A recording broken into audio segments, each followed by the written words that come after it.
Bonjour et merci d'avoir acheté ce DVD. Ce DVD a pour but de vous donner les premières bases sur le matériel et les techniques de peinture abstraite. Avant d'entrer dans le vif du sujet, qui suis-je ? Je suis John Beckley, artiste peintre professionnel depuis 2006. Je vis uniquement de la vente de mes œuvres depuis le jour où je me suis décidé à les mettre en vente, c'est-à-dire dès ma deuxième création. À ce jour, j'ai peint et vendu plus de 2000 tableaux dans le monde entier. J'espère que vous passerez un bon moment en ma compagnie et que je répondrai à de nombreuses questions que vous vous posez sur la peinture abstraite. On commence tout de suite avec un peu d'histoire et quelques définitions. Définition de l'art abstrait. L'art abstrait est un art qui refuse le lien à la réalité. L'œuvre est donc basée sur l'absence de forme naturelle. Elle peut s'appuyer sur des formes géométriques. Plusieurs techniques sont utilisées. Les variations de couleurs, les oppositions clair-foncé, le mouvement, la composition, les textures. On peut situer son origine aux environs de 1910 lorsque Vassili Kandinsky peint une aquarelle conservée au NAM à Paris où toute référence au monde extérieur est délibérément supprimée. Comme vous le voyez dans cette œuvre abstraite à l'aquarelle, l'art abstrait peut utiliser plusieurs techniques picturales. L'expression technique picturale décrit en particulier la matière et les instruments que l'artiste a utilisés, qui vont de la fresque à l'aquarelle, en passant par la peinture à l'huile et le pastel, ainsi que leur procédé d'application. Bref, la peinture abstraite, comme vous en doutez, ne se limite pas à l'acrylique, même si elle y est particulièrement adaptée, et nous allons voir pourquoi. Les bases de l'acrylique. Alors, l'histoire de la peinture acrylique.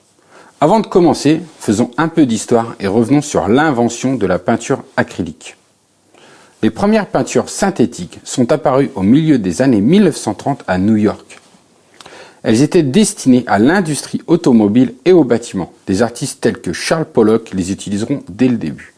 La première marque commerciale Magma a été développée par les imprimeurs américains Leonard, Color et Sam Golden et mise sur le marché en 1949. Cette peinture se diluait avec de l'essence de térébenthine. C'est en 1963 que la peinture acrylique telle que nous la connaissons, c'est-à-dire diluable à l'eau, a été inventée par le chimiste Henry Levinson. Commercialisée sous la marque Liquitex, les artistes tels que Andy Warhol et Davis Hockney l'adoptent immédiatement. La peinture acrylique est en fait une matière plastique synthétique qui est en fait réalisée à partir de pétrole.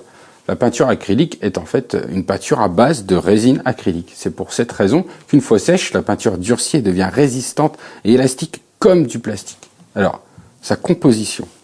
Alors, de quoi est composée la peinture acrylique ? C'est très simple, la peinture acrylique est composée de 3 éléments, les pigments, la résine acrylique et de l'eau, tout simplement. La résine étant l'équivalent de l'huile, elle sert donc de liant et l'eau sert de diluant. Donc il est plutôt facile de fabriquer soi-même sa peinture acrylique, puisque vous pouvez trouver facilement tous ces éléments dans des magasins tels que le Géant des Beaux-Arts par exemple. Il vous suffit ensuite de mélanger ces 3 ingrédients et d'ajouter de l'eau dans une quantité que vous déterminez en fonction de la consistance que vous souhaitez. Et voilà, vous avez votre propre peinture acrylique. Alors, caractéristiques de la peinture acrylique. Clairement, la peinture acrylique a beaucoup de qualités. Sa plus grosse qualité est de pouvoir être appliquée sur n'importe quel support. Du papier, du bois, du carton, du plâtre, du métal, du plastique et évidemment de la toile. Il faudra toutefois que votre support soit bien préparé pour que la peinture adhère correctement. C'est une peinture qui sèche très rapidement, alors avantage ou inconvénient, c'est un peu à vous de voir. C'est vrai que l'on peut être pris de court par la vitesse de séchage de la peinture acrylique, surtout quand on a une couche fine. Alors certains comme moi y voient un avantage par le moyen de peindre rapidement plusieurs couches les unes sur les autres.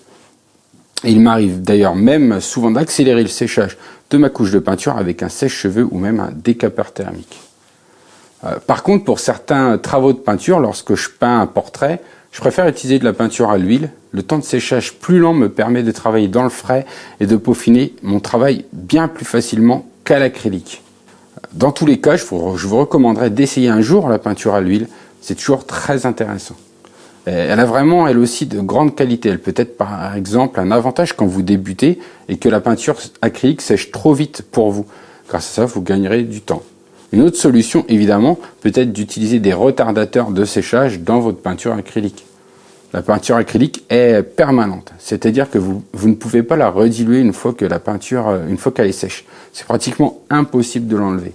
Alors au passage, pensez à protéger l'endroit où vous faites de la peinture si cette pièce n'est pas uniquement réservée à votre pratique artistique.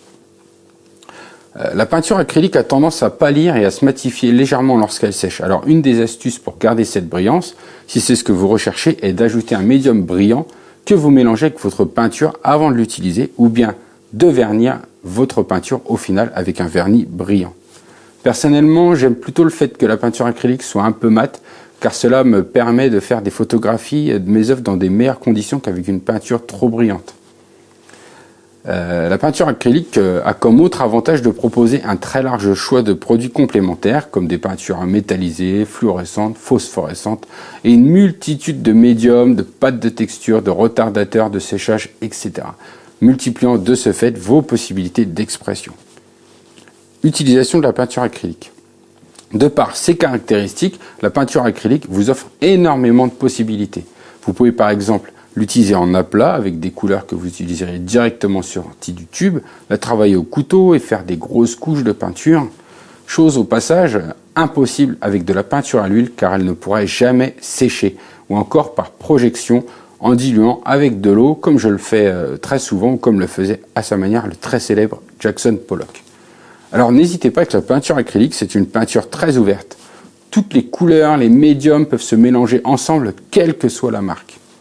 L'acrylique, un choix très vaste. Les qualités des peintures acryliques.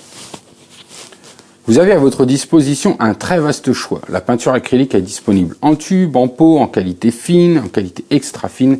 Les gammes fines sont destinées aux écoles et aux débutants, alors que les gammes extra fines sont destinées aux professionnels. Alors, les extra fines. Elles sont destinées aux professionnels. Les peintures acryliques extra fines offrent des couleurs intenses avec une forte résistance à la lumière et une concentration pigmentaire élevée. La qualité des peintures est donc ce qui fait leur prix. La fabrication, les produits utilisés, la quantité et la qualité des pigments font que les prix varient beaucoup entre les premiers prix et les peintures haut de gamme destinées aux professionnels. Les fines. Les peintures acryliques fines sont destinées aux débutants et aux écoles. Elles offrent des couleurs moins intenses et moins résistantes à la lumière. Ces peintures ne sont pas faites pour résister au temps qui passe. La gamme intermédiaire. Il existe cependant une troisième voie qu'on pourrait appeler gamme intermédiaire, offrant un bon rapport qualité-prix, qui permet aux artistes de pratiquer leur art sans se ruiner tout en offrant une bonne qualité. Cette gamme est représentée par les peintures telles que la Liquitex basique ou la peinture Amsterdam, pour ne citer que ces deux-là. Alors faites votre choix en fonction de votre budget, de vos compétences et de ce à quoi vous destinez vos tableaux évidemment. Les gammes de peinture acrylique. En plus du choix de la qualité de vos peintures acryliques, vous avez aussi des différences de rendu qui vous sont offertes. Vous pouvez alors choisir une couleur brillante, mate, épaisse, fluide, transparente, semi-transparente, semi-opaque ou opaque, ainsi que des choses plus exotiques comme des peintures acryliques fluorescentes, phosphorescentes ou encore iridescentes. Pour savoir si une peinture est transparente, semi-transparente, semi-opaque ou opaque, il suffit de repérer le symbole universel situé sur le tube ou sur le pot. Un T ou un carré blanc pour les couleurs transparentes, ST ou un carré coupé en deux pour les semi-transparentes, SO ou un carré divisé en deux avec une partie noire et une partie blanche, et un O pour les couleurs opaques ou un carré noir. Les médiums et les retardateurs de séchage. Alors, le choix dans cette catégorie est tout simplement énorme. Rien que la gamme de médiums de chez Liquitex doit représenter une quarantaine de produits. Je vous laisse imaginer toutes les possibilités créatrices que vous offre la peinture acrylique. Les médiums. L'acrylique offre un très large choix de médiums pour nous faciliter la vie et nous offrir de nouvelles possibilités créatrices. Ainsi, vous pouvez mélanger directement votre peinture acrylique de base avec des médiums pour la rendre brillante, mate, opaque, transparente, fluide, etc. Les gels et les pâtes de texture. Les gels et pâtes de texture vous permettent de créer des effets de matière dans votre œuvre. Vous pouvez les appliquer sur votre support directement, les mélanger à votre peinture acrylique, etc. Le choix est très vaste et vous trouverez des pâtes de texture avec du sable, des fibres, des billes de verre, du cristal, des mortiers de structure souples, épais, du gel, enfin il y a vraiment un choix encore énorme. Alors les retardateurs de séchage, alors l'acrylique sèche très vite, on l'a vu, cela vous permet donc de travailler vite. C'est une qualité, mais ça peut être aussi un défaut.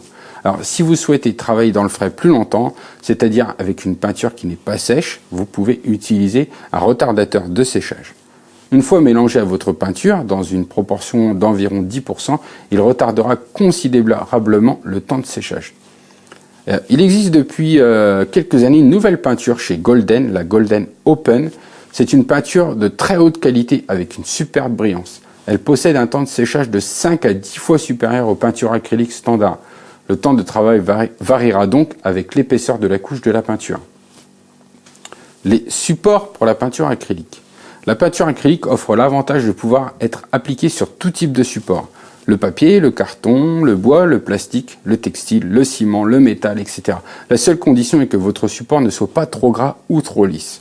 Vous devez donc bien préparer votre support en le lavant si nécessaire et en le ponçant avec du papier de verre si la surface est trop lisse, afin de rendre celle-ci moins lisse et de permettre à la peinture d'accrocher. Alors, le bois et le papier. Le bois et le papier sont des matériaux pour lesquels vous devez faire une préparation avant de les utiliser, car ils sont sensibles à l'humidité. Pour le bois, avant de le peindre, vous devez appliquer dessus, devant et derrière, un enduit de type gesso, liant acrylique ou en collage universel. Cela permettra à votre œuvre et au bois d'éviter de se déformer à cause de l'humidité. Pour le papier, vous devez utiliser un papier adapté, c'est-à-dire au minimum un papier assez épais d'au minimum 200 grammes. Il existe des papiers spécialement adaptés à la peinture acrylique que vous pourrez aussi utiliser pour de la peinture à l'huile. Ces papiers peuvent aussi vous permettre de faire des essais à moindre coût. Plutôt que d'utiliser des toiles, prenez du papier. Alors, les toiles et le textile. La toile est le support par excellence. Il existe des toiles en lin, en coton, synthétique ou en mélange coton-synthétique. Les toiles de lin étant le haut de gamme et le synthétique le premier prix. Les synthétiques sont plus souples à l'usage et le lin offre lui une plus grande rigidité. Il existe aussi différents grammages et différents types de grains, moyens serrés, fins, extra fins. Tout dépend du rendu que vous souhaitez donner à votre œuvre. Comme les autres supports, la toile doit être préparée avant d'être peinte. Vous devrez donc l'encoller, cela permettra de la protéger contre l'humidité et de la rigidifier. Pour cela, il faudra utiliser du gesso, des encollages universels ou du liant acrylique. Mais rassurez-vous, vous trouverez dans le commerce de nombreuses toiles montées sur châssis dont ce travail a déjà été fait pour vous. Il ne vous reste plus qu'à faire la meilleure partie du travail, c'est-à-dire peindre. Pensez à bien tendre votre toile avant de peindre d'ailleurs. Car si vous utilisez une toile mal tendue, d'une part cela rendra le travail désagréable, d'autre part si vous tendez la toile après, vous risquez de faire craqueler votre peinture acrylique. Vous pouvez peindre aussi sur du textile, comme un t-shirt avec de la peinture acrylique. Par contre, si vous vous souvenez du début de notre article, la peinture acrylique est une résine plastique et qu'une fois sèche, vous risquez d'obtenir des craquelures en fait. Si vous souhaitez peindre sur des t-shirts, par exemple, utilisez plutôt des encres qui résistent au lavage et qui vont imprégner le textile. Alors le ciment, le plâtre, les surfaces semi-grasses, si vous souhaitez peindre sur un mur, pour réaliser une fresque par exemple, vous devez impérativement lessiver la surface et ensuite l'enduire avec du gesso ou du liant acrylique que vous pourrez mélanger à des pigments si vous le souhaitez. Si vous ne faites pas cette préparation de votre support, la peinture acrylique ne tiendra pas longtemps et s'écaillera car les murs sont naturellement gras. En préparant votre support, vous protégerez ainsi votre œuvre de l'humidité et des bactéries. Il existe toutefois des peintures que vous pourrez utiliser directement sur votre mur sans préparation. Ce sont des peintures spécialement prévues pour peindre à l'extérieur. Vous trouverez ces peintures dans les magasins de bricolage. Les outils pour la peinture acrylique. Alors, les pinceaux. L'acrylique est une peinture à l'eau, donc vous pouvez utiliser n'importe quel type de pinceau. Cependant, comme la peinture acrylique sèche très vite, il n'est pas toujours évident de bien nettoyer ces pinceaux à temps. Alors il faut mieux éviter les pinceaux en poils naturels et leur préférer des pinceaux en poils synthétiques qui seront parfaitement adaptés à la peinture acrylique. Il existe différentes duretés et souplesses pour les pinceaux en poils synthétiques. Vous n'avez plus qu'à faire votre choix en fonction de votre style de peinture et des effets que vous voulez donner à la matière, comme par exemple si vous voulez qu'on envoie vos coups de pinceau ou si vous voulez plutôt quelque chose de lisse en fait. Alors, les couteaux à peindre. Les couteaux à peindre sont d'excellents outils pour créer les textures et du relief dans vos œuvres. Vous pourrez les utiliser par exemple avec des pâtes de texture afin de créer du relief et peindre par-dessus après. Ou vous pouvez utiliser vos couteaux pour peindre directement sur vos œuvres il existe beaucoup de couteaux à peindre avec des tailles et des formes différentes. Conservation des œuvres. La peinture acrylique est très résistante, ainsi vous n'êtes pas obligé de vernir votre œuvre. Cependant, le vernis, en plus de protéger votre œuvre, permet d'unifier votre création et ainsi de la rendre plus cohérente. Il permet aussi de rendre les couleurs plus vives et plus profondes, mais nous verrons tout ça bien sûr. Vous pourrez choisir entre un vernis brillant qui donne des couleurs plus lumineuses et profondes, un vernis mat qui donnera un aspect mat à votre œuvre, et un vernis satiné qui se situe un peu entre les deux. Pour vernir votre œuvre, passez plutôt plusieurs couches fines plutôt qu'une seule épaisse, car si vous appliquez mal votre vernis, vous donnerez un aspect blanchâtre à votre œuvre. Pensez aussi à croiser les couches de vernis pour un aspect plus uniforme. Vous pouvez aussi utiliser un vernis en spray, je vous montrerai comment faire ça dans les vidéos qui suivent. Dans ce cas, veillez à croiser les couches. Le vernis à la bombe est plus simple d'utilisation, par contre il dégage des odeurs et se diffuse aux alentours. Alors, astuce, si le vernis brillant vous dérange et que vous n'aimez pas le résultat, une des astuces consiste d'abord à vernir votre œuvre avec un vernis brillant, puis de la vernir avec un vernis mat. Nous en parlerons aussi. Ainsi, vous profitez tout de même des couleurs plus lumineuses et plus profondes, tout en ayant un aspect plus mat. Voilà, maintenant nous allons parler des différences entre la peinture acrylique et la peinture à l'huile. On va en parler rapidement, mais c'est important d'en parler, ça vous aidera un peu mieux à comprendre tout ça. Peinture à l'huile ou peinture acrylique, laquelle choisir?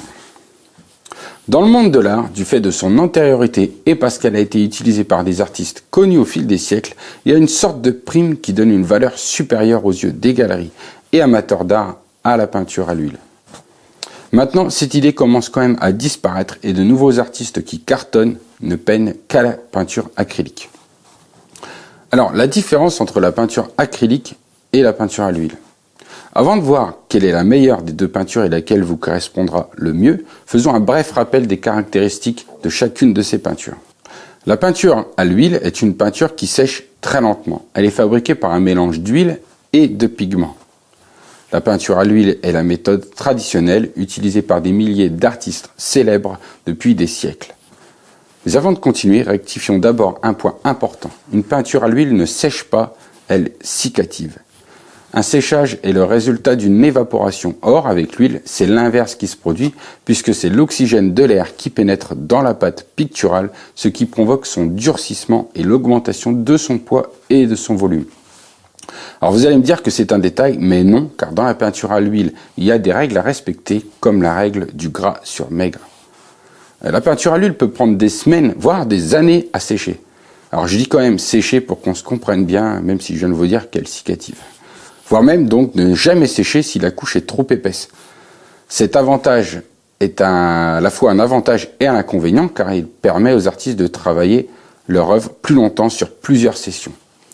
La peinture à l'huile est aussi plus salissante et il faut par exemple utiliser de l'essence de térébenthine pour nettoyer ses pinceaux.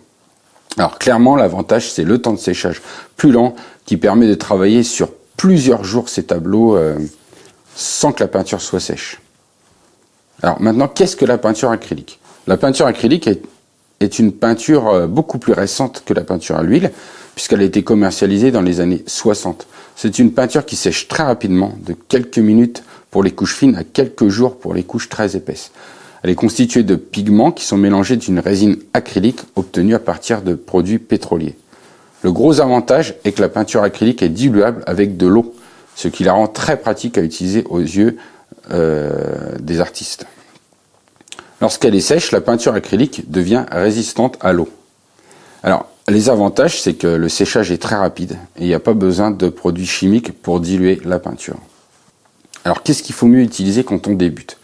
Eh bien, c'est une question de style avant tout. Quel est votre style? En combien de temps allez-vous réaliser votre œuvre? Si vous pratiquez par exemple le portrait, le paysage de façon réaliste, la peinture à l'huile peut être un bon choix car elle vous permet de modifier votre toile sans que la peinture soit sèche, et ce, sur plusieurs sessions de travail. Si vous pratiquez toujours le portrait ou le paysage par exemple, mais dans un style plus impressionniste, dans ce cas-là, la peinture acrylique peut être le meilleur choix car elle va sécher plus vite. Si vous faites de la peinture abstraite comme moi, la peinture acrylique est clairement le meilleur choix, voire même dans certains cas le seul. En effet, la peinture à l'huile rend presque impossible l'utilisation de couteaux par exemple, car une couche trop épaisse de peinture à l'huile vous condamnera à une attente interminable pour que la couche soit sèche. Pour ma part, j'ai essayé la peinture à l'huile il y a peu de temps. Au moment où j'enregistre cette vidéo en août 2007, ça fait environ 6 mois. Mais j'ai immédiatement été séduit par ses qualités. À savoir que je ne l'utilise que pour le portrait pour le moment. Je fais aussi toujours les fonds de mes portraits à l'acrylique. On peut donc mélanger les deux, mais pas dans n'importe quel sens. Vous pouvez peindre à l'huile sur de la peinture acrylique, mais pas l'inverse. N'oubliez pas, gras sur maigre. Je dirais donc que c'est avant tout une affaire de goût, à vous de voir ce qui vous convient le mieux suivant la situation, mais n'écoutez pas lorsqu'on vous dit... N'écoutez pas tout ce que l'on vous dit et faites-vous votre propre opinion. Testez les deux peintures et voyez ce qui va correspondre le mieux à votre situation. Alors, avant de vous présenter la gamme complète des peintures acryliques, je vais vous parler quand même rapidement d'une alternative très récente qu'il existe. Alors, elle va sûrement moins vous intéresser, mais je vous en parle quand même parce que ça peut quand même vous intéresser. C'est de la peinture à l'huile qui est diluable à l'eau. Donc c'est une espèce de petit miracle chimique qui a été réalisé par des chimistes, qui permet en fait de mélanger votre peinture à l'huile avec de l'eau. Donc ça peut être très intéressant pour par exemple les personnes qui aiment la peinture à l'huile mais qui n'aiment pas le fait d'utiliser donc des produits chimiques. Donc on retrouve les caractéristiques de la peinture à l'huile. Je la trouve quand même, parce que j'ai des peintures à l'huile quand même très haut de gamme, donc des extra fines, et je trouve que c'est quand même un peu moins bon. C'est quand même des bonnes peintures, mais je trouve que c'est quand même un peu moins bon. Donc vous voyez, je mets un peu d'eau, et on va pouvoir bien mélanger notre huile dans l'eau. Ce qui est quand même assez incroyable.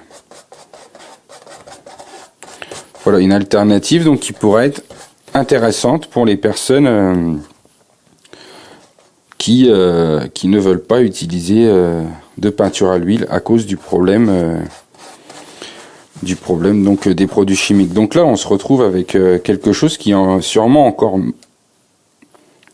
moins toxique que l'acrylique, puisque on a de l'huile et des pigments, alors que l'acrylique, comme je vous ai dit, c'est une matière qui est quand même une matière plastique. Alors que là, on a une matière qui est quand même naturelle. Alors voilà une autre alternative dont je vais vous parler, qui pourrait aussi vous intéresser. C'est la peinture Golden. Alors la peinture Golden, c'est une peinture acrylique, mais qui sèche très lentement. Donc je ne sais pas exactement quel est le procédé chimique. Il y a peut-être déjà des retardateurs de séchage à l'intérieur qui font qu'elle sèche très lentement. Alors c'est vraiment une peinture haut de gamme qui va coûter assez cher, mais qui a vraiment de très grande qualité, quoi. Elle est très agréable à utiliser, presque autant que de la peinture à l'huile. Elle va sécher très lentement, donc vous allez pouvoir prendre votre temps si vous avez des problèmes de temps de séchage avec vos peintures lorsque vous réalisez vos fonds, etc. Parce que ça sèche beaucoup trop vite, ceci peut être la solution. Ça séchera beaucoup moins vite et vous aurez largement le temps de réaliser vos fonds. Alors c'est vraiment une très bonne peinture, vraiment très bonne. Les couleurs sont brillantes, d'une très bonne qualité, avec une forte concentration de pigments. Et donc son principal avantage est le fait qu'elle sèche très lentement. Donc voilà ce qui peut être aussi une bonne alternative à la peinture à l'huile. Donc là on a face à nous vraiment des peintures un peu hors normes, vraiment les dernières évolutions en fait dans la peinture, la peinture à l'huile qui se dilue dans l'eau, ou la peinture acrylique Golden qui permet un temps de séchage très lent et donc qui est un peu intermédiaire à l'huile, quoi. Donc on la placerait un peu entre les deux, avec l'avantage d'être une peinture acrylique. Alors voici les gammes de peinture dans la peinture acrylique. Nous avons ce genre de peinture qui sont des peintures premier prix, plutôt orientées école. Donc là, ça va être des peintures qui seront vraiment pas chères, qui vont vous permettre de pratiquer la peinture sans vous soucier du coût, puisqu'il me semble, je ne suis plus sûr, mais quelque chose, une quantité comme ça doit valoir le prix d'un tube comme ça. Donc là, vous avez 750 millilitres, alors que là, vous avez 118 millilitres. Donc vous voyez bien la différence.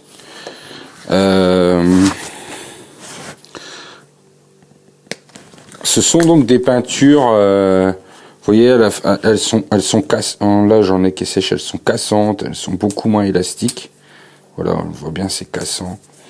Il y a beaucoup moins de pigments, ce qui va donner une couleur beaucoup plus fade une fois sèche. Vraiment beaucoup plus fade hein, et souvent elles sont plus transparentes parce qu'il y a très peu de pigments dedans. Donc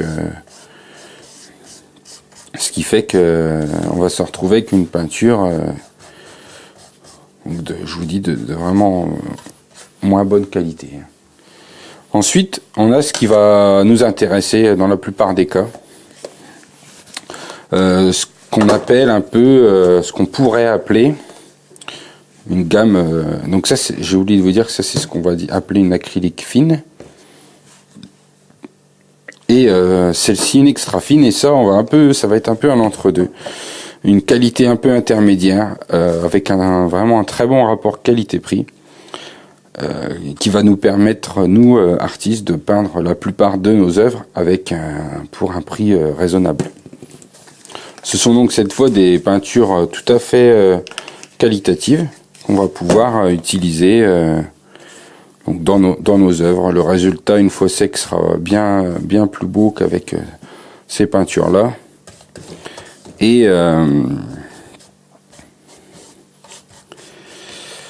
Et voilà, elles sont agréables à travailler, elles ne perdent pas leur couleur au fil du temps, contrairement donc à ces peintures qui vont vraiment finir par perdre leur intensité, leur lumière, etc. Celles-ci vont garder leur couleur. Donc là, on a une Basics de chez Liquitex Basics, et la Amsterdam, qui est à peu près l'équivalent, dans la même gamme de prix. Donc ces deux-là sont pas mal. J'utilise plus la Basics, mais j'ai en ce moment tendance à pas mal utiliser la Amsterdam, qui est pas mal, qui a des couleurs un peu plus pop, on va dire. Et après, nous avons donc le haut de gamme, qui sont les Heavy Body. Et c'est donc des extra fines. Là, on a face à nous donc des acryliques qu'on va appeler extra fines, donc avec une très forte concentration en pigments, qui vont donner après séchage des couleurs très intenses. Il n'y aura jamais avec une très longue conservation, etc. C'est vraiment le top de la peinture acrylique.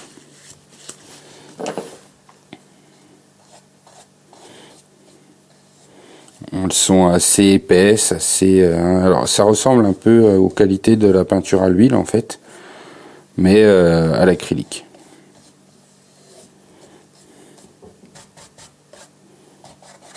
Bien sûr, vous voyez, vous pouvez mélanger sans souci les deux.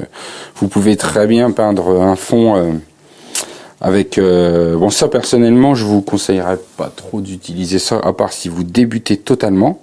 Dans ce cas-là, vos premiers tableaux vous coûteront beaucoup moins cher, le temps un peu d'apprendre, le temps un peu de faire des tests, etc. Vous pouvez tester, acheter les 3 couleurs primaires de cette couleur-là et vous lancer avec ça pour commencer vraiment vos premiers essais. Après, le mieux c'est quand même de passer à ça, sinon vous ne trouverez pas beaucoup de satisfaction en fait là-dedans, quoi. Donc je disais, vous pourriez très bien peindre votre fond avec de la Basics et les choses au premier plan avec de la Heavy Body, etc. quoi, suivant, enfin avec de l'acrylique extra fine, parce qu'il n'y a pas que la Liquitex, hein, évidemment. Et dans ces cas-là, vous auriez un peu le meilleur des deux mondes, quoi, on va dire. Pour moi personnellement, par exemple, pour des portraits que je réalise, je vais peindre le fond à l'acrylique et le personnage à l'huile. Donc c'est un peu la même chose, quoi. Vu que le personnage va être lui bien plus en avant, bien plus vu, avec une meilleure peinture, il aura un rendu bien meilleur. Voilà donc les trois gammes que nous avons en peinture acrylique.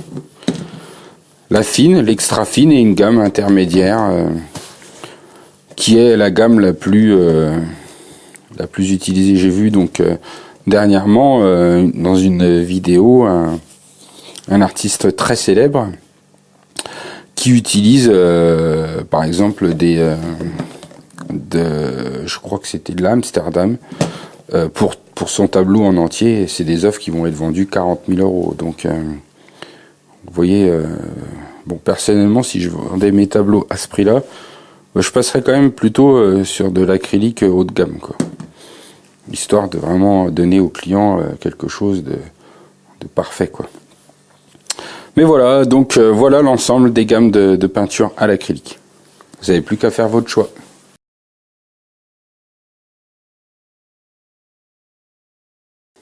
Alors voici mon plan de travail. C'est ici que je réalise mes tableaux abstraits. La plupart de mes tableaux abstraits, je les peins à plat, donc sur une table de ce type. C'est une table qui sert à tapisser pour le papier peint.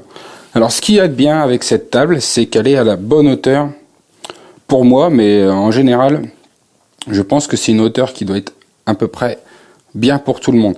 Elle permet de travailler en restant droit et de ne pas avoir trop mal au dos, sauf quand on peint des grandes toiles à plat, ce qui m'arrive, et que je dois aller chercher par exemple assez loin pour peindre. Des fois, si c'est long, ça peut donner mal au dos. Mais si on peint des formats pas trop longs, on travaille bien sur cette table. Elle a une bonne longueur, elle fait 2 mètres, ce qui me permet, comme vous voyez, d'y mettre tout un tas de bazar dans lesquels je pioche. Donc actuellement j'ai beaucoup d'assiettes parce que je me sers d'assiettes en plastique comme palette. Je trouve que c'est beaucoup plus pratique parce que j'ai pas besoin de la nettoyer. C'est moins écologique évidemment, mais bon, c'est un outil de travail à la maison. Évidemment, je mange pas dans des assiettes en plastique. Et voilà, je fais un portrait en ce moment de Vincent Van Gogh. J'utilise donc tout ça pour ma peinture. Voilà, j'en ai donc, du coup, c'est pour ça que j'en ai pas mal sur le plan de travail. Donc l'avantage, c'est que si on peint par exemple une toile de 80 cm, on va avoir tout de suite à disposition les couleurs qu'on va pouvoir préparer à l'avance. Par exemple, on met un tube un peu de chaque couleur soit que vous avez imaginé dans votre tête avant de commencer. Par exemple, vous dites je vais faire un tableau dans ces tons-là, vous préparez vos peintures. Ou soit vous mettez de tout et ensuite vous piochez et vous faites selon votre instinct. Moi je fais plutôt comme ça quand même.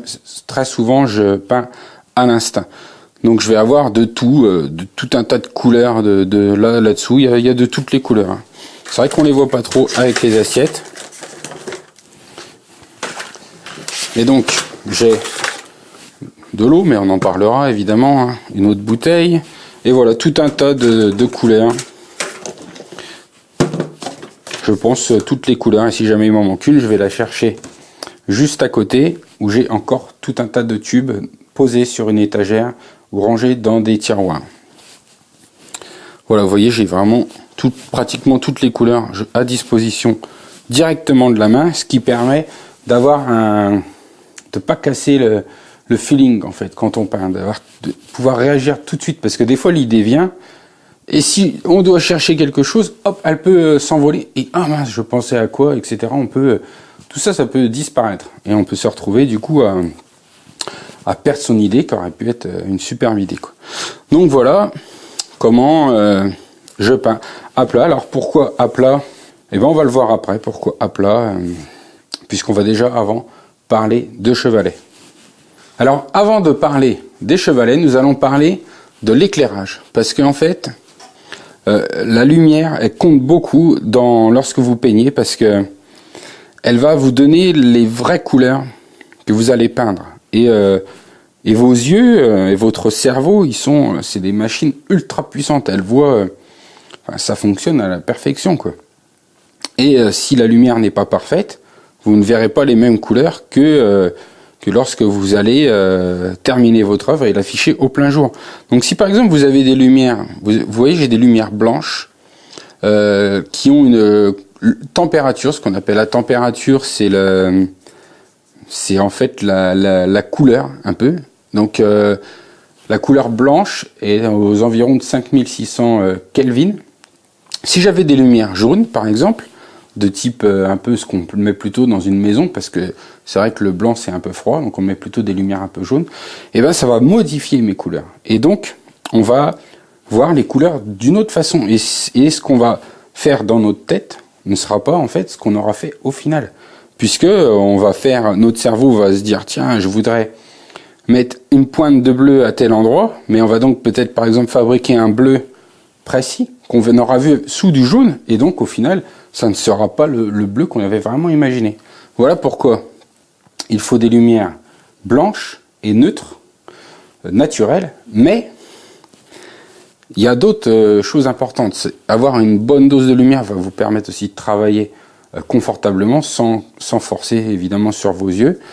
Ce type de lumière aussi vous permet d'avoir toujours la même lumière. Ça aussi c'est très important, parce que si vous peignez par exemple dans un endroit où la lumière change entre le matin, l'après-midi, etc., là, encore une fois les couleurs vont changer, l'éclairage va pas être le même, et tout ça, ça va vous perturber dans votre processus de travail. C'est pour ça que avoir une rampe comme ça d'éclairage, alors bien sûr c'est pas évident pour tout le monde d'avoir rien qu'une place comme ça pour peindre, ça je le comprends bien, mais vous pouvez dans ce cas-là prendre ces lumières-là, les mettre sur des pieds, vous les installez quand vous peignez, donc 2 lumières devraient déjà être bien suffisantes suivant ce que vous faites. Ça peut... Donc voilà l'importance de la lumière. Alors moi j'ai une importance supplémentaire qui me sert pour quand je vous fais des vidéos, parce que la vidéo c'est très très gourmand en lumière, il faut beaucoup de lumière. Normalement j'en ai un quatrième là, mais que j'ai déplacé pour pouvoir m'éclairer, parce que je me filme. Donc je le remettrai après quand je vais peindre, par exemple. Là ça va, mais si je dois peindre une grande toile, on voit très bien que ici c'est beaucoup moins éclairé que là, et ça va poser des problèmes lorsque je vais peindre. Alors c'est des problèmes qui sont mineurs, évidemment ça va pas faire que d'un coup vous allez plus arriver à peindre, mais ça va jouer sur vos couleurs, ça va jouer sur vos yeux qui ne verront pas exactement la réalité de ce que vous vouliez faire. Voilà, alors c'est des lumières qu'on trouve sur eBay, sur Amazon. Vous tapez éclairage photo studio, mais éclairage continu surtout, parce qu'il y a des flashs qui ressemblent à ça, et ça n'ira pas du tout, il faut un éclairage continu. Et ça vaut pas très cher, hein. Un pack avec 2 pieds, 2 ou 3 pieds, ça va valoir 100 € maximum. C'est pas excessif. Ça rend bien des services, donc ça vaut le coup d'être investi. C'est des petites choses, des petits détails, mais qui font que vous aurez une meilleure qualité en peignant et un meilleur confort aussi. Donc vous peindrez plus longtemps et pour vous ce sera plus agréable. Alors voilà, nous allons aborder les chevalets maintenant, parce que même si on parle quand même plus de peinture abstraite, je peins aussi régulièrement des tableaux abstraits sur chevalet.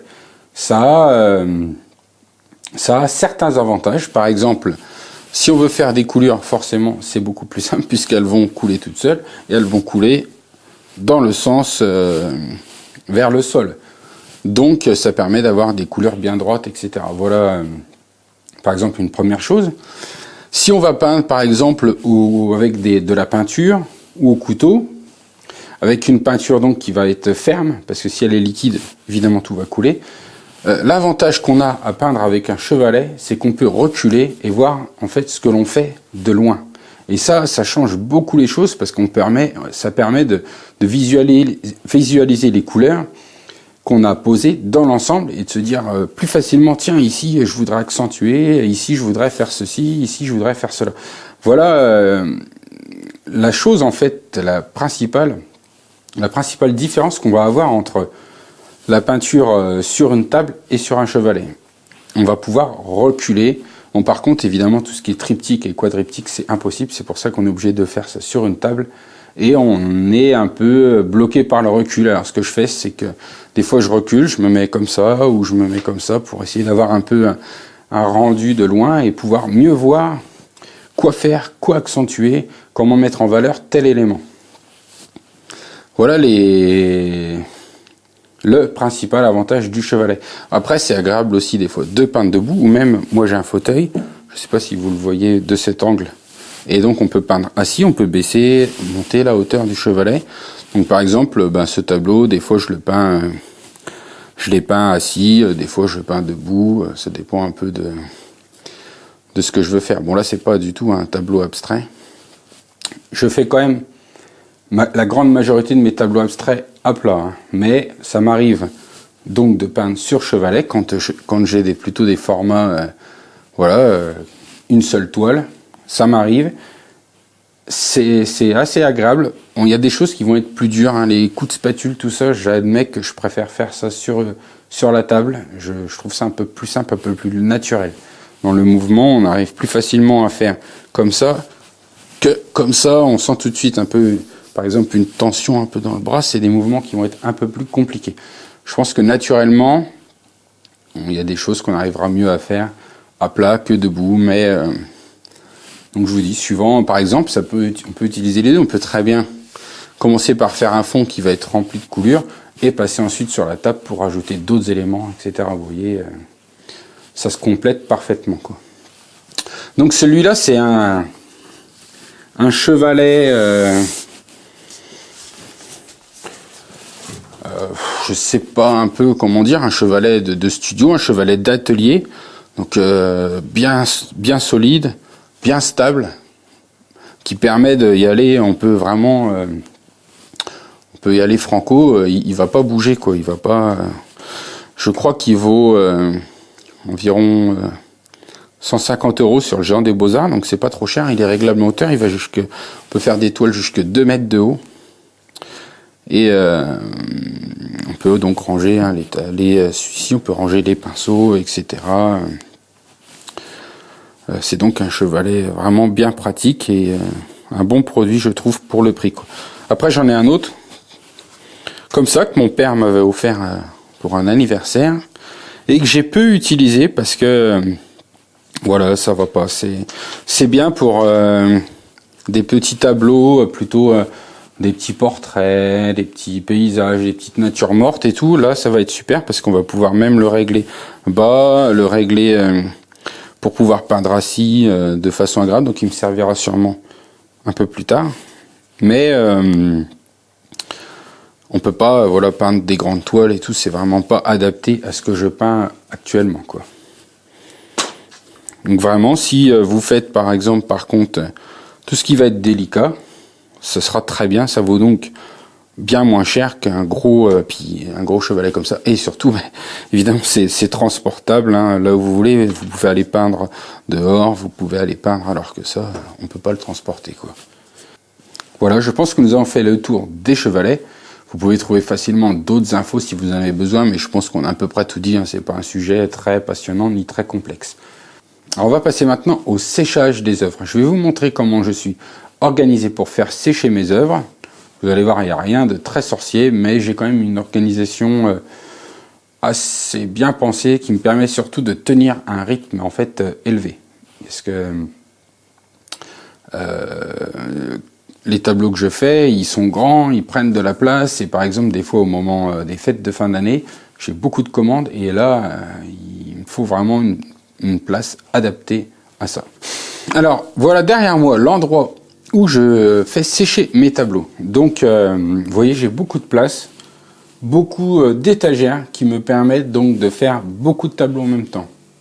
Alors comme je vous dis, mes tableaux sont souvent très grands, donc par exemple ils vont vite atteindre des fois 1,60 m, et donc là-dessus je peux exactement mettre un tableau. Vous voyez par exemple il y en a un là, donc les deux toiles de 60 par 40 et les deux toiles par 20 par 50 tiennent exactement sur une planche. Donc je peux en mettre 1, 2, 3, 4, 5, 6, 7, 8, rien que sur cette rangée, donc 3 x 8, 24. Je peux mettre 24 tableaux à sécher en même temps. Alors évidemment, il va y avoir le séchage des couches. Quand il y a plusieurs couches, il faut qu'elles sèchent. Il va y avoir les tableaux terminés qui vont sécher. Et des fois, ils mettent du temps à sécher. Si par exemple j'ai utilisé un couteau et que la peinture est épaisse, ça va mettre plusieurs jours à sécher. Il y a les tableaux que je vernis qui sèchent. Vous voyez, il y a quand même plusieurs choses qui... je ne fais pas, par exemple, 24 tableaux en même temps. Il y a tout un tas d'étapes qui se retrouvent en fait dans ces étagères. Il y a aussi, évidemment, vous voyez vers le bas, des tableaux que j'ai jamais terminés. Donc, au final... Sur les 24 places, on va dire que j'ai actuellement, vu que je fais un peu de tri, on ne va pas trop se rendre compte de ce qu'il y a là-dedans. Il y a que seulement 3-4 tableaux qui sont en fait en cours de réalisation, peut-être 5. Mais il y a aussi beaucoup de choses, des tableaux que j'ai jamais terminés dans l'ensemble. Donc voilà comment je range mes tableaux pour qu'ils sèchent. Alors, il faut faire quand même attention, il faut s'organiser, parce que par exemple, si je vernis un tableau que je le pose en haut, des fois le vernis va couler ici, puis il peut tomber sur les toiles qui sont en dessous. Donc je mets en général les tableaux que je vernis en bas, et je fais attention au moment où il est sec à sa position. Bon, il faut savoir qu'un vernis sèche très vite, hein, donc si je mets le tableau en bas, au bout de rien qu'une heure ou deux, je peux très bien le déplacer ailleurs pour en remettre un autre que je vernis ailleurs. Donc par exemple, je vais me réserver le bas pour le vernis ou des choses comme ça. Voilà ma façon de faire. Je pense qu'il y a peut-être d'autres moyens de s'organiser, mais je trouve que c'est pas trop mal, ça prend pas de place, c'est assez pratique. On peut mettre des toiles, c'est 50 cm là qu'elles font les planches, donc on peut mettre des toiles, je crois que jusqu'à 1 mètre elles tiennent. Après au-dessus ça va plus, je les laisse sécher dans ce cas-là, soit sur la table qui m'a servi à les peindre, soit sur le chevalet si c'est possible, ou si vraiment j'ai besoin de la place, je vais le déplacer ailleurs sur une petite table ou un truc comme ça. Mais bon, je ne peins pas non plus tout le temps des très grandes toiles qui m'empêchent d'être peintes. Et c'est en plus que les toiles de carré de 120 par 120. Si elle fait par exemple 120 par 90, elle va tenir dans ce sens. Vous voyez, dans le sens de la longueur, donc il n'y aura pas de problème. C'est vraiment pour les très grandes toiles où là tout de suite ça devient un peu plus compliqué. Voilà, on va passer maintenant au rangement et au stockage. Alors voilà, on est juste de l'autre côté de l'endroit où je l'ai fait sécher, c'est juste en face, c'est l'endroit où je range mes tableaux qui sont secs. Vous voyez, c'est super pratique, hein. Une fois qu'il est sec, j'ai juste à le déplacer juste en face. Donc c'est vraiment ultra optimisé, on peut dire. Alors j'ai organisé ça par format, donc en réglant les étagères. Donc ça c'est ce qu'on appelle des trucs, des étagères professionnelles.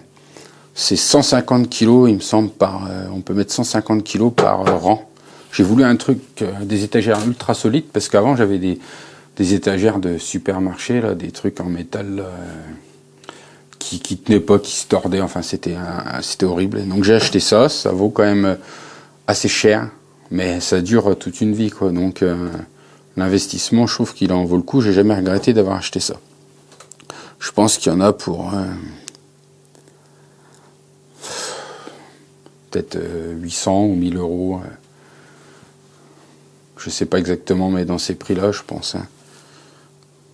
On va dire 600 euros environ. Donc ça coûte assez cher, mais c'est pratique, c'est solide, ça bouge pas.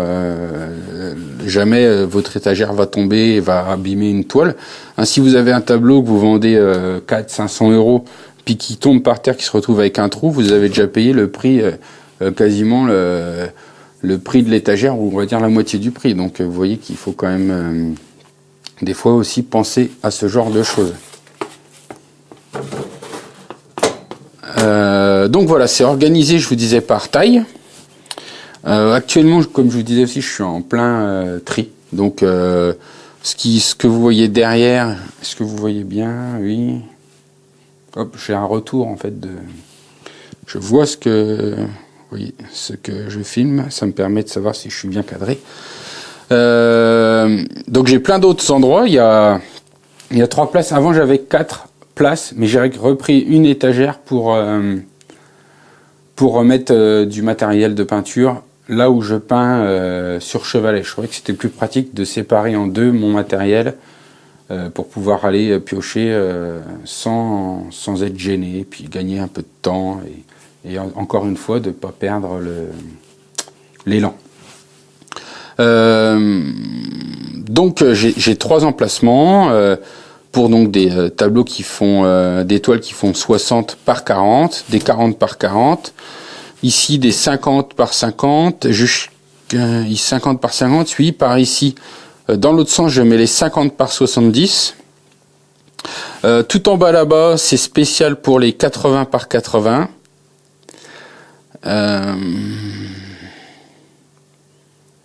Et puis là-bas, je suis en train de réorganiser, donc maintenant ça n'a plus de sens. Il faut que je me refasse une place parce que je fais des plus grands formats en ce moment, notamment donc des portraits et tout. Donc j'ai besoin de réorganiser un peu tout ça. Donc ça me sert aussi sinon pour mettre mes toiles neuves qui vont se retrouver juste de l'autre côté. En fait, il s'agit de 2 étagères collées l'une à côté de l'autre. Et donc l'autre côté je vais mettre mes toiles neuves ou même par exemple ici au-dessus, parce que ici on peut rien mettre, donc ici je mets des toiles neuves. Voilà, là je me suis fait des endroits pour mettre des toiles neuves. L'autre côté là c'est rempli de toiles toutes neuves qui sont prêtes à utiliser assez bien organisées. Voilà, c'est la fin de ce chapitre. On va finir juste avec une petite visite de mon atelier, histoire que vous voyez un peu à quoi ça ressemble avant de passer au prochain chapitre. Alors, bienvenue dans mon atelier. Donc, c'est ici que la magie opère. Ici que je peins la plupart de mes tableaux abstraits. Et aussi ici que je réalise les vidéos pour que je vous publie sur YouTube ou pour mon site de cours de peinture. Donc, vous voyez, j'ai des grosses lumières qui me permettent donc de bien voir et 2, d'avoir une bonne qualité vidéo. Alors, en vidéo, la lumière, elle est essentielle. Comme en photographie d'ailleurs. Donc j'ai ce premier poste de travail qui me permet de peindre à plat sur une table. Un deuxième poste de travail ici qui me permet de peindre debout sur un chevalet ou même assis. Voilà, suivant, il me suffit de baisser la hauteur du chevalet. Voilà, on va passer derrière un peu pour voir un peu de matériel. Donc ici j'ai des vernis, voilà, de la peinture, un carton de peinture Liquitex, voilà, de la peinture Liquitex là dans les 3 tiroirs. C'est celle que j'utilise le plus, hein. Donc ce qui explique qu'il y en ait autant. Ici des pâtes de texture. Je vous ferai une vidéo bientôt pour vous montrer un peu comment s'en servir, comment bien l'utiliser, créer des bons effets avec. Ici une peinture qu'on m'avait offert en test, mais qui j'avais bien aimé au début, mais au final j'avais réessayé et j'étais pas du tout satisfait, surtout après avoir vu les tableaux secs, hein. C'est plus, je pense, une peinture un peu pour les écoles. Voilà, c'est plus, ou vraiment les débutants, ceux qui commencent vraiment, mais pour moi c'est plutôt pour les écoles. Donc voilà, ici une fresque que j'avais peint, enfin, de décorer un peu mon atelier, que ce soit plus sympa. Donc faisons gaffe de ne pas se faire braquer au passage. Voilà. Alors ici, c'est l'endroit où je range mes tableaux en cours de réalisation. Donc j'ai beaucoup de place, ce qui me permet de faire face lorsque j'ai beaucoup de commandes qui arrivent d'un coup, ce qui est le cas par exemple vers les fêtes de fin d'année. Donc tout ce qu'il y a là, c'est pas des tableaux en cours, hein, et la plupart c'est des tableaux que j'ai jamais terminés. Voilà, ça m'arrive, je ne sais pas vraiment pourquoi. Par exemple, ce tableau, je l'ai jamais fini, je ne sais pas pourquoi. Il me semble pas si mal le début, mais voilà, il est resté là et il est tout sale, il est foutu. Ici, ici un peu de matériel encore. Alors là, de la peinture Amsterdam, qui est vraiment pas mal. Avec aussi une peinture que j'ai achetée il n'y a pas longtemps, la peinture Sennelier, qui est pas mal aussi. J'ai bien aimé. L'Amsterdam est vraiment pas mal. C'est une bonne peinture. Un peu plus cher que Liquitex, il me semble, mais de qualité équivalente avec des nuances un peu différentes. Ils n'ont pas exactement les mêmes couleurs. Ils font plus dans le fluo en fait chez Amsterdam, je trouve. Donc voilà, ici j'ai en plein centre en fait de mon atelier, j'ai des étagères qui me permettent de ranger mes tableaux qui sont en vente d'un côté et de l'autre des toiles neuves. Voilà, tout est à peu près bien classé. Ici des 40-40 par exemple, ici des triptyques en 40-40, ici des quadriptyques en 160 par 60. Voilà.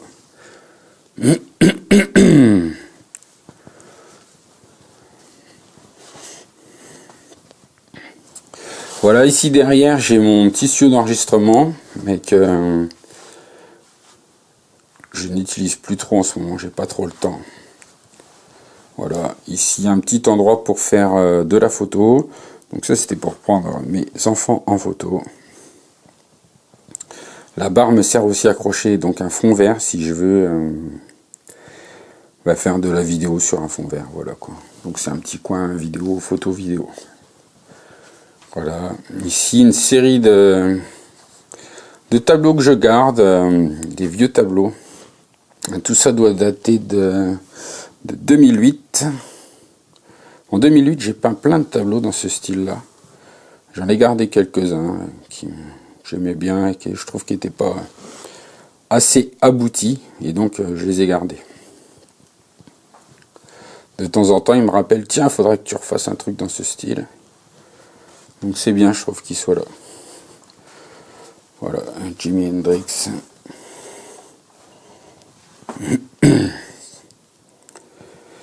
Pareil, ici un autre tableau peint en la même année. Dans un esprit pareil, un peu street art. Tout ça c'était en 2008. C'est vrai qu'après, j'ai vendu tellement de tableaux abstraits que je me suis écarté de ce style, mais que j'aime bien. Alors j'y reviens de temps en temps.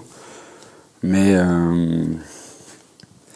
faute de temps, c'est vrai que j'exploite pas assez ça, alors que j'aime vraiment beaucoup ce genre de peinture. Je trouve que c'est assez intéressant. Enfin, bon. Voilà. Alors ici, j'ai un autre endroit, une autre étagère avec encore du matériel. Mais c'est le matériel que je vais plus utiliser pour mon second poste de travail. Je me suis organisé un peu comme ça. Donc là, j'ai des bombes de peinture, des produits diluants, des choses comme ça, des retardateurs. Voilà, ici, un peu du gesso, de l'essence, de l'huile, des pinceaux. Tous ces pinceaux-là, je m'en sers plutôt pour... ces pinceaux-là, plutôt pour la peinture à l'huile. Et ces pinceaux-là, plutôt pour la peinture acrylique. Je vous en parlerai un peu de tout ça prochainement, quoi. Voilà, du matos. De la peinture en bas. Encore de la peinture Liquitex. Ici, de la Liquitex Heavy Body. Qui est une très bonne peinture, mais qui, cette fois, est vraiment haut de gamme. Donc, c'est assez cher. Et je la réserve plutôt pour certaines choses. Parce que si on peint des grands tableaux abstraits avec ce genre de peinture, ça va coûter cher. Hein. Et dernièrement, j'ai même vu un artiste très connu on le voyait peindre et il utilisait de la peinture Amsterdam de gamme étude, quoi. Alors que les tableaux sont vendus 40 000 €. Voilà, donc alors de l'autre côté, j'ai mon poste photographie. C'est là que je vais prendre en photo mes tableaux. Donc j'ai 4 gros spots accrochés au plafond, ce qui me permet de ne pas avoir de fil dans le passage.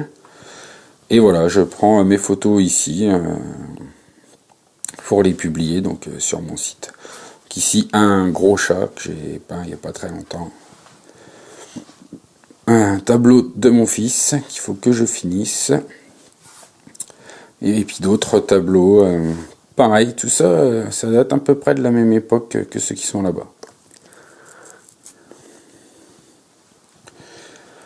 Voilà, ici, ici des aquarelles. Je fais des aquarelles depuis pas longtemps.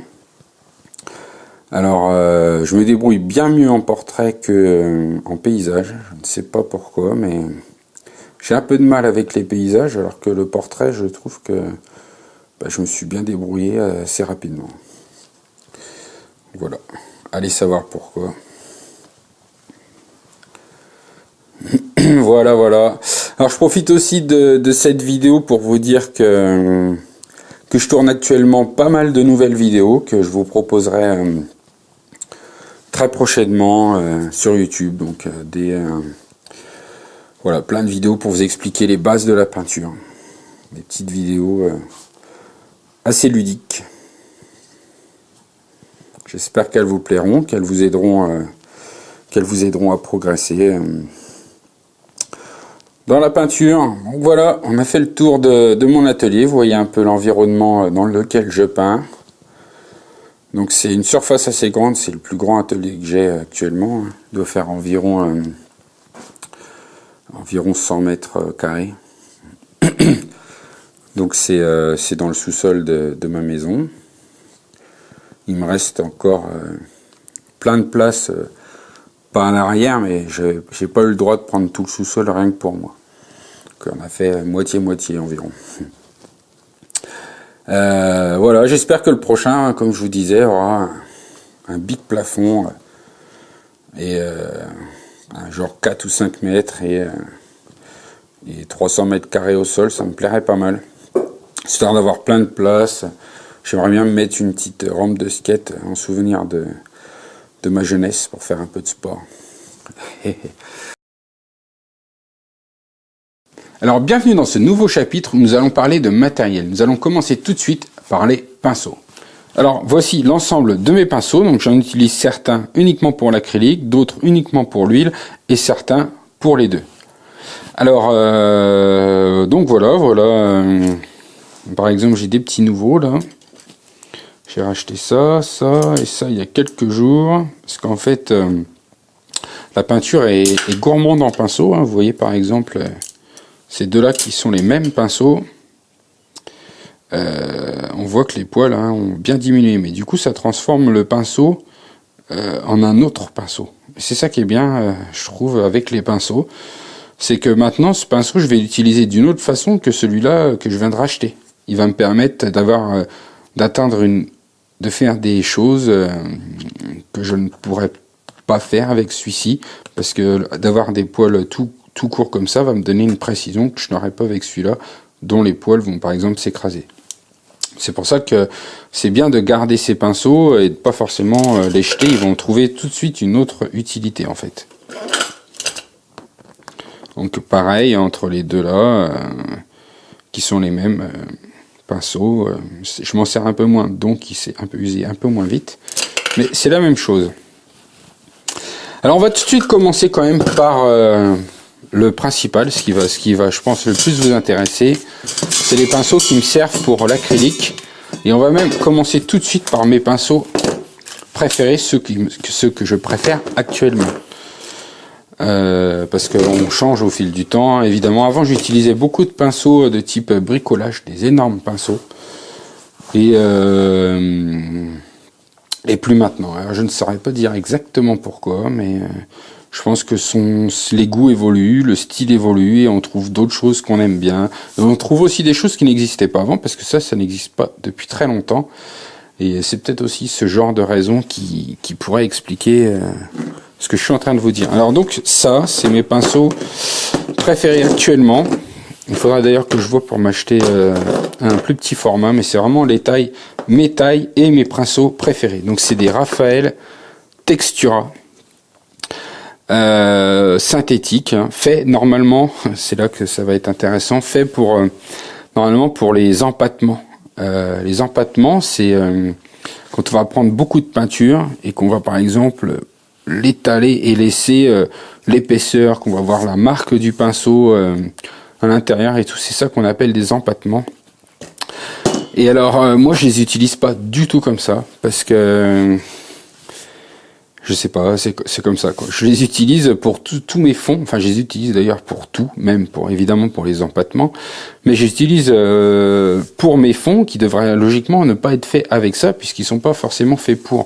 Mais moi j'aime bien avoir un pinceau rigide, ferme lorsque je fais mes fonds parce que ça me permet en fait d'étaler la peinture de façon énergique et en fait surtout de pouvoir bien fondre les couleurs ensemble en fait.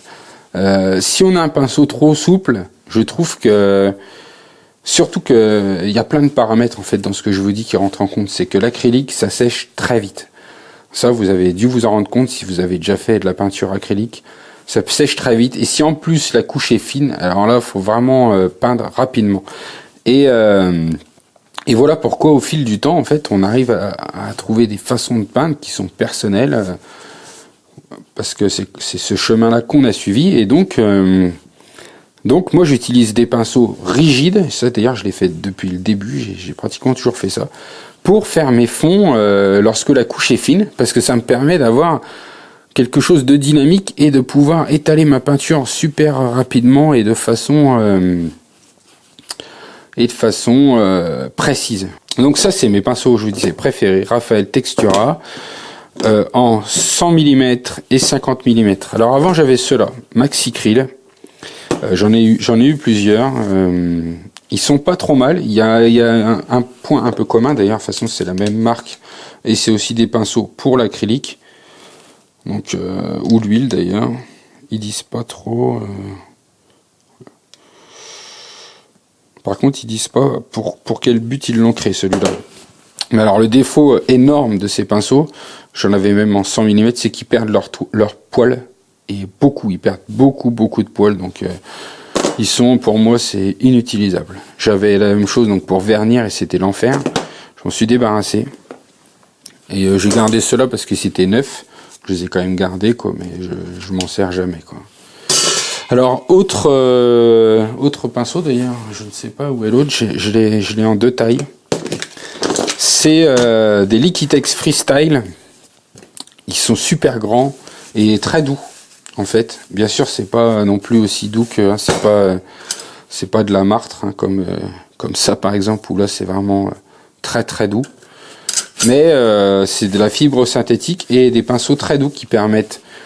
Moi j'utilise ça pour vernir, je ne prends pas celui-là pour vernir, je prends le 100 mm, donc le 10 cm, là c'est un 15 cm, donc Liquitex Freestyle. Donc celui-là je l'utilise pas pour vernir parce que je trouve que c'est quand même peut-être un peu trop large et j'aime bien pouvoir un peu mieux maîtriser comment je vernis mon tableau. Donc ça c'est pas mal pour vernir et aussi pour par exemple faire des fonds qui vont avoir de la peinture très liquide. Ça peut être pas mal à utiliser parce que le fait qu'il soit bien doux va vous permettre de lisser ce que vous faites suivant ce que vous avez envie le résultat que vous avez envie de faire. Donc c'est des pinceaux intéressants à tester.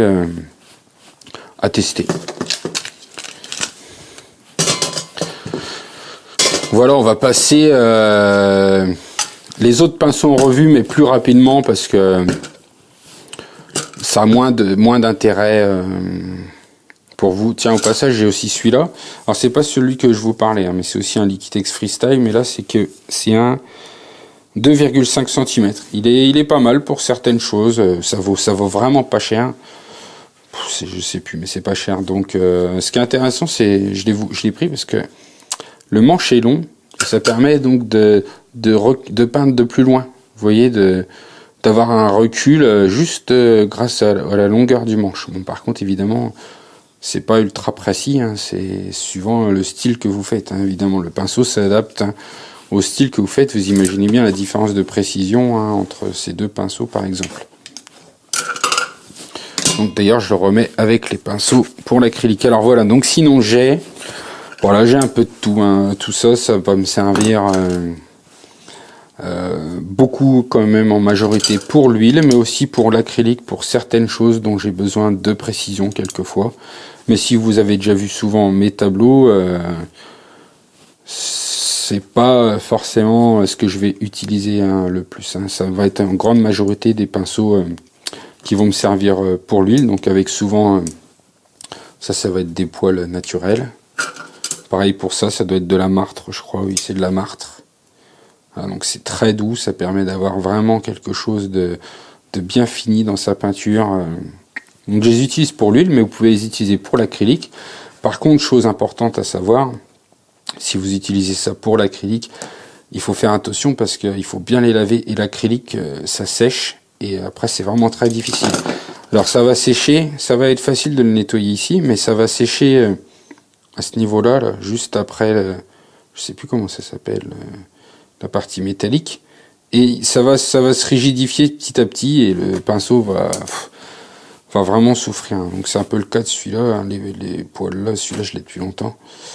Le bas, on a du mal à le nettoyer à l'acrylique. Et donc, si vous utilisez ça pour l'acrylique, qui normalement ne se fait pas trop parce que c'est vraiment très haut de gamme, vous les mettez dans l'eau dès que vous avez fini de faire ce que vous avez à faire. Vous les mettez tout de suite dans l'eau. Idéalement, il ne faudrait pas que ça touche le fond pour pas trop abîmer la pointe, et voilà, pour pas que ça sèche quoi. Même le mieux, ce serait même de les nettoyer immédiatement. Mais le mieux, c'est d'utiliser des pinceaux avec des poils synthétiques. Hein. Pour l'acrylique, ça sera très bien, quoi. Donc c'est le cas, par exemple, de ce genre de pinceaux qui sont en poils synthétiques, qui vont se nettoyer plus facilement. Évidemment, la qualité n'est pas la même. On peut pas avoir les mêmes finitions. Hein. Donc c'est vraiment une question de style de peinture. Donc j'ai des brosses, hein, brosses en soie de porc. Voilà, des brosses en martre. Voilà, un peu de tout. Hein. Ça, je sais plus c'est quoi comme poil, mais c'est des Kervin Plus. Voilà, ceux-là, c'était des Fresco martre. Voilà, ça c'est un peu ce que je vais utiliser à l'huile. Après, j'ai des trucs, des pinceaux, des trucs pas chers que j'avais achetés que je me sers jamais. Voilà, des pinceaux un peu bas de gamme. Donc ça, par contre, c'est une brosse haut de gamme qui coûte très cher en soie de porc, et que j'utilise dans certains cas, même en acrylique, hein, parce que vu qu'elle est bien grosse, elle va permettre de faire des empattements, elle va permettre de ce qu'on voit bien les coups de pinceau, parce que c'est rigide la soie de porc, et on verra bien les poils dans le coup de pinceau. Voilà, j'ai acheté ça dernièrement, qui est super pas cher et qui me sert dans certains cas. Pour la peinture à l'huile ou pour la peinture acrylique, hein. Je vous dis, c'est toujours une question un peu de feeling. On se dit, tiens, je vais faire ça, tiens, je vais faire ça, tiens, j'aimerais bien faire ce genre de choses. Alors on se dit, tiens, je vais prendre ce pinceau. Ça marche, enfin, moi, je marche beaucoup de cette façon, quoi. Beaucoup à l'instinct, en fait. Hein. Voilà, je pense qu'on a fait le tour des pinceaux. On va maintenant parler des couteaux à peindre. Alors, voici tous mes couteaux à peindre. Alors, on va commencer tout de suite par mes préférés, et mon préféré en tout premier, donc c'est celui-ci. C'est pour ça que je l'ai peint d'ailleurs en couleur, histoire de le repérer un peu à la façon d'une guêpe. Et donc voilà, c'est un couteau avec un bord droit ici, un autre bord droit ici. Il est assez fin, assez flexible. Donc là, il est recouvert de peinture, donc il est un peu moins flexible. Il est tout simple, mais c'est celui que je préfère. Je trouve qu'il va bien. Alors on trouve le même modèle dans plein de marques, hein. Ils font tous le même de toute façon. Je trouve qu'il va bien à manier, il me permet donc d'être utilisé comme ça. Je vais vous montrer de toute façon sur cette toile, comme ceci pour faire des traits ou comme ça pour aller dans la matière, etc. Voilà. J'aime bien aussi celui-là parce qu'il a une forme assez intéressante qui me permet donc des fois de faire des coups dans la peinture, des choses un peu différentes de celui-ci. J'aime bien aussi celui-ci qui est un peu commun à celui-là, mais qui est plus long. Donc je m'en sers pour certaines choses. Ici, on va voir ça de toute façon sur une toile. Et celui-ci qui est intéressant parce qu'il est cranté et presque plat. Il peut être sympa aussi, mais je l'utilise surtout pour son côté cranté. Donc là, il est un peu rouillé. Après, les autres, bah là, c'est le même que celui-là, mais celui-là, je dois l'avoir depuis plus longtemps. Après, les choses comme ça, je m'en sers jamais. J'arrive pas trop à y trouver l'utilité. Bon, ceux-là, ils peuvent servir et je m'en sers comme ça quand ils sont sous la main et tout, mais si jamais ils disparaissent, je pleurerai pas à leur disparition. Celui-là est sympa aussi. Voilà un peu tous les couteaux, hein. Les couteaux, c'est assez à tester pour voir ce qu'on va en faire. Celui-là pourrait être assez intéressant aussi à utiliser. Ceux que j'ai le plus de mal à comprendre comment les utiliser, c'est ceux-là. Bon, ils vont servir peut-être pour faire des choses comme ça, voilà. Enfin, mais ce genre de couteau, je m'en sers jamais. Franchement, je les trouve pas pratiques. Voilà, alors j'ai acheté ça récemment, je ne l'ai pas encore testé, donc je vous les montre quand même. Je me suis dit celui-là il est cool parce qu'il est bien gros. Pour travailler sur des grandes toiles et tout, ça peut être très intéressant. C'est un pareil Liquitex Freestyle, je ne sais pas s'il est en inox. C'est important qu'il soit en inox, si vous avez les moyens, prenez-les en inox. Ça évite qu'ils rouillent. Ceux-là, moi je les avais eu gratuits. Par le Géant des Beaux-Arts, j'avais eu toute leur collection gratuite pour les tester. Mais vous voyez, quand on voit avec le temps, il est tout rouillé. Alors que... Bon, il y en a d'autres, évidemment, ils sont pas tous rouillés. Celui-là, il a peut-être un peu trop trempé dans de l'eau, quoi.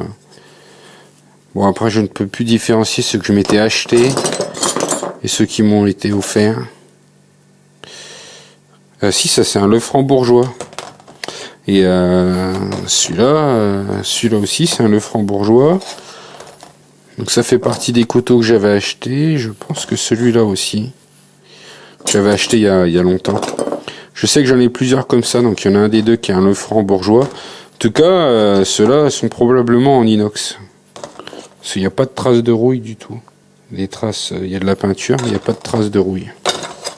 Donc enfin bref, si vous pouvez, prenez-les en inox. Et aussi, j'ai acheté ça en même temps que ce truc-là. Donc c'était près de chez moi à Reims, il y a un magasin qui s'appelle Cultura. Ils ont aussi un site internet, je connaissais même pas. Un gros magasin qui a ouvert.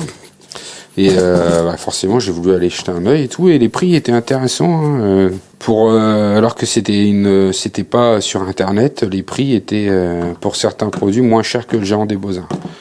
Donc j'ai acheté ce truc-là qui en plus était en méga réduction. 2,50 € au lieu de 10 €, donc ça valait pas le coup de s'en priver.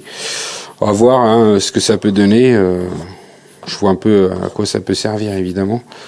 Il n'y a pas 50 000 utilités possibles. On va voir ça de toute façon. Alors, avant de voir ça, je vais vous montrer une petite astuce.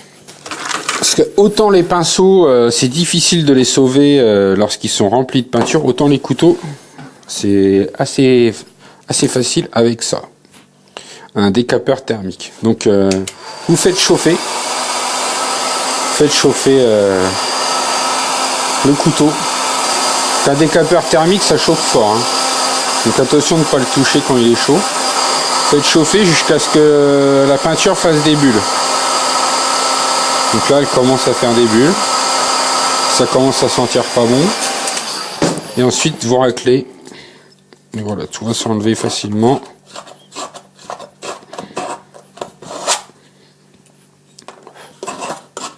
Donc là, ça sent un peu le plastique brûlé. Ça doit être un petit peu toxique. Donc le mieux, c'est de penser à les laver.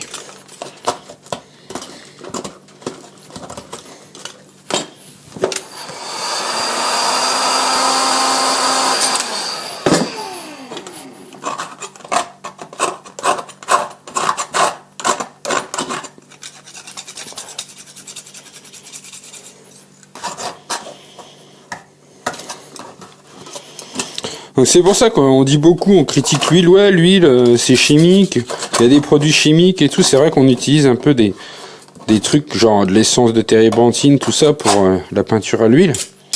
Mais la peinture à l'huile en elle-même c'est que de l'huile et des pigments, donc ça se trouve c'est presque comestible. Je la mangerai pas évidemment, mais c'est peut-être, alors que la peinture acrylique c'est du plastique, c'est fait avec du pétrole.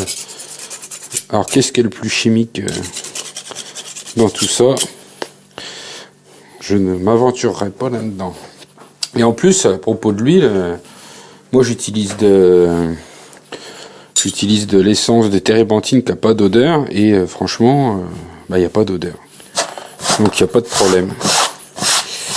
Ah voilà, une petite parenthèse, on en reparlera de toute façon, je crois un peu plus tard. Je pense que c'est dans le planning. Alors voilà. On va voir un petit peu ça vite fait.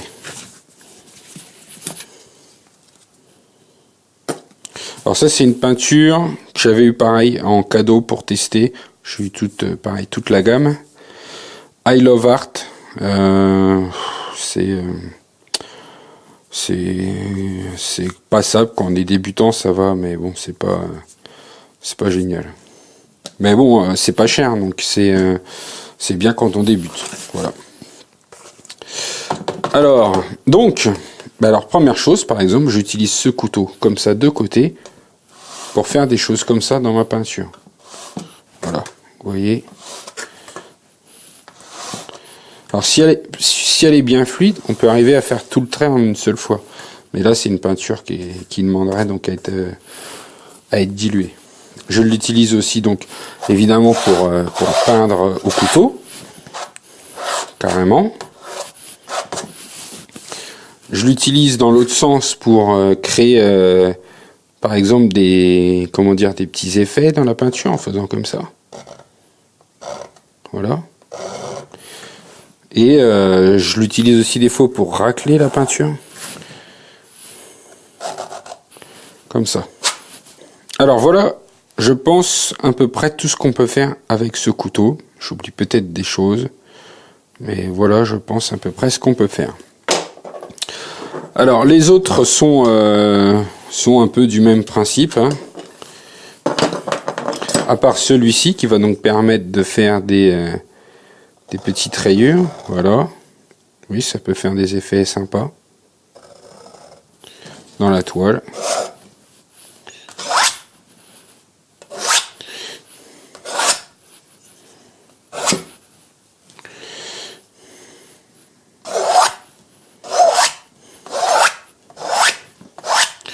Voilà, de toute façon, on va voir un peu plus en détail après l'utilisation des couteaux. Alors, le nouveau là, bon bah à mon avis, hein, il va servir à faire la même chose que quand on met celui-là comme ça. Hein.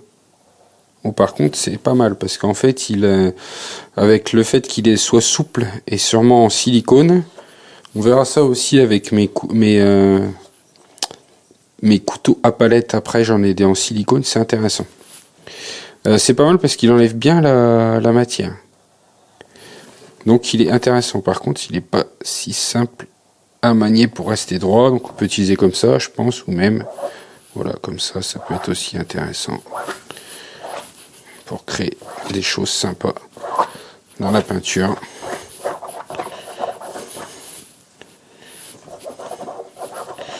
Ouais, j'aime bien quand même, franchement, c'est pas mal.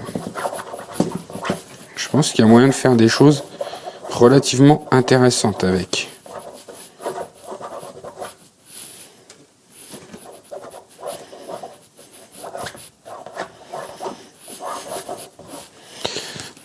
Voilà, on va passer au couteau à palette.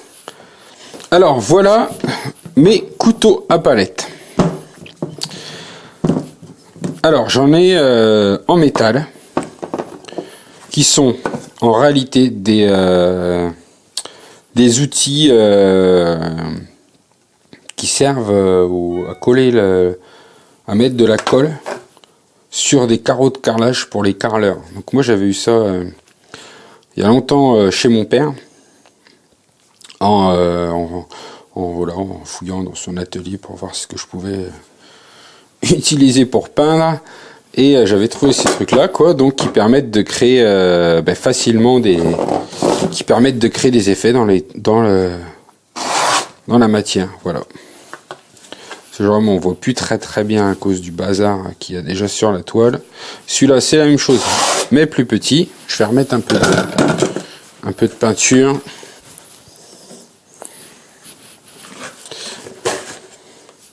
Alors j'ai ces trucs là aussi, mais c'est pas des. C'est vrai que je vous en ai pas parlé, c'est plus des couteaux que des couteaux à palette, quoi. Mais c'est pareil, c'est des ustensiles normalement de professionnels pour travailler, hein. Tout simplement, quoi. Donc voilà, le petit permet de faire des petites comment dire, rayures, on va dire. Et le gros, des grosses rayures, tout simplement. Donc ça va se trouver en magasin de bricolage. On ne trouve pas ça dans les magasins de Beaux-Arts. C'est pas mal parce qu'ils sont... c'est indestructible. Et leur rigidité, elle est intéressante dans certains cas. Dans d'autres cas, elle peut être handicapante. Mais la plupart du temps, ça va bien, quoi. Alors j'en ai aussi en silicone qui s'appellent des catalystes. Donc pareil, ça je les avais eu gratuits pour les tester. Et c'est pas mal. C'est plus dur à manier en fait que ça. Déjà parce que c'est souple et aussi parce que c'est plus petit. Je trouve que la prise en main est moins bonne. Mais par contre, le fait que ce soit en silicone, ça permet de mieux racler la peinture. Voilà, vous voyez tout de suite la différence. Même si j'appuie fort avec ça, voilà, j'aurai pas le même résultat final. On ne peut pas faire la même chose avec. Donc on peut s'en servir aussi comme ça. Et on peut faire des arrondis avec, évidemment. Voilà. Ouais, ça enlève vraiment toute la peinture. Donc il y a celui-là. J'ai aussi celui-ci. Qui est en sorte de dent. Il va s'utiliser, je pense, un peu plus de cette façon. Je crois que je ne l'ai jamais utilisé, celui-là. Est-ce qu'on peut faire des arrondis avec? Ouais, on peut aussi. Ça rappelle un peu celui-là, mais en plus fin. Voilà, il est sympa. Alors, ce qui est bien, c'est que vu que c'est en silicone, c'est pareil, c'est plus ou moins indestructible, ça se nettoie très facilement. Par contre, les faites pas chauffer pour les nettoyer. Alors voilà, celui-ci, c'est une autre forme, il est arrondi. Voilà, il rappelle un peu le gros. Voilà, c'est dommage, c'est qu'ils soient petits. Et s'ils existaient en plus grand, c'est vrai que je les utiliserais peut-être plus souvent, quoi. Mais là, c'est petit, quoi. Donc on peut pas faire de grands mouvements avec. Alors j'ai celui-là aussi. La différence, c'est qu'il a des dents qui sont de plus en plus petites. Voilà. Donc c'est sympa, ça fait un effet sympa. Hein. Vu qu'il est réduit, l'effet réduit, tout, c'est pas mal. Voilà, vous voyez. Que pareil, on va pouvoir l'utiliser pour faire des arrondis, mais ou autre chose, quoi, évidemment. Je vous montre ça, mais voilà, on peut faire. Oui, ça fait sympa quand même. Surtout avec la peinture en dessous, si on avait une autre couleur et tout, ça ferait un beau contraste avec l'orange. Donc c'est intéressant.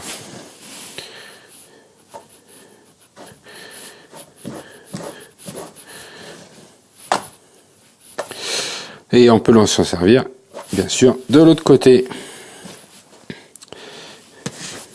Et ensuite, j'ai ceux-là. Alors, je vais en avoir d'autres. Parce qu'il me semblait que j'en avais 4, mais je les ai pas retrouvés. Mais de toute façon, ils reprennent à peu près les formes. Vous voyez, celui-là, c'est les dents. Voilà. Et celui-là, par contre, c'est le seul il me semble, qui est différent, qui est plus une sorte de peigne. Voilà. Il va permettre de faire des choses comme ça. Voilà, alors, c'est vrai qu'on me demande tout le temps, ouais, c'est quoi ces outils-là que tu utilises et tout. Et j'utilise ça beaucoup, mais ceux-là sont vraiment pas mal aussi. Hein. Je vous conseille de jeter un coup d'œil dessus. Vous pouvez en acheter un seul. Pour tester, ça coûte quand même assez cher, mais enfin ça va, c'est relatif, quoi. On va dire que c'est cher pour ce que c'est, mais bon, ça va. Ça, normalement, ça vaut rien. On les a même des fois gratuitement quand on achète des pots de carrelage. Je sais que j'en ai déjà eu depuis que j'ai une maison. J'ai acheté une maison et donc j'avais eu avec des trucs dans ce genre-là, avec les pots de carrelage et tout ça, quoi. Voilà, on a fait le tour des couteaux à palette. Vous voyez un peu l'ensemble que j'ai. Je vous dis, j'en ai encore quelques autres quelque part, mais j'ai par exemple le même que celui-ci en petit, que je me sers souvent. Je ne sais pas où il est. Il doit être à peu près de cette taille. Celui-là, je m'en sers. C'est vrai que je m'en sers souvent, quoi. Il tient bien en main. Il est petit, il est pratique. Puis j'en ai plusieurs aussi de cette taille, mais bon, c'est pas utile que je vous montre 4 fois le même couteau, quoi.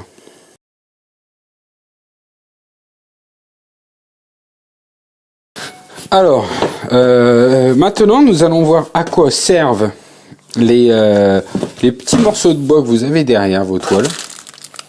Quelle est leur utilité et pourquoi il faut les mettre, et pourquoi il faut les mettre surtout avant de peindre.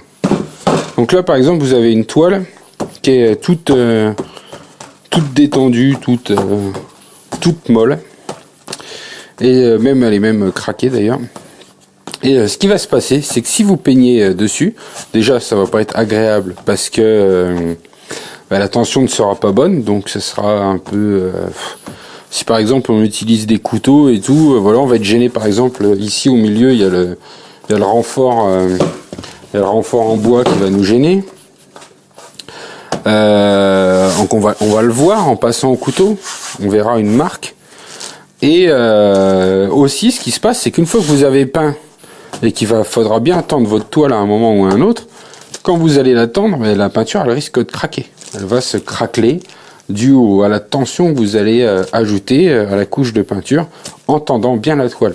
Donc ce qu'il faut, c'est le faire avant de peindre. Alors, comment ça s'installe? Eh ben, c'est simple. On retourne la toile et on les glisse dans chaque coin. Donc là, c'est celle-ci, il y en a 8, mais il y en a aussi où vous en avez ici. Ça dépend en fait de la qualité et des formats. Donc là, on le met dedans.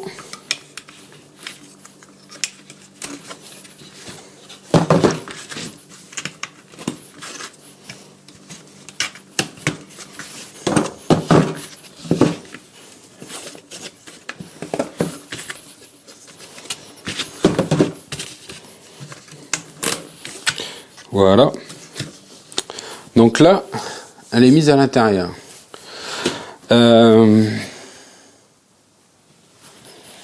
Et maintenant, il va falloir, le jeu, ça va être de taper dessus avec un marteau pour écarter. Les morceaux de bois vont écarter vont écarter les bouts de bois parce qu'ils sont pas fixés. Les bouts de bois, ils sont, comment dire, ils sont clipsés en fait les uns dans les autres. Donc en tapant, on va écarter et donc tendre la toile. Donc voilà, on tape.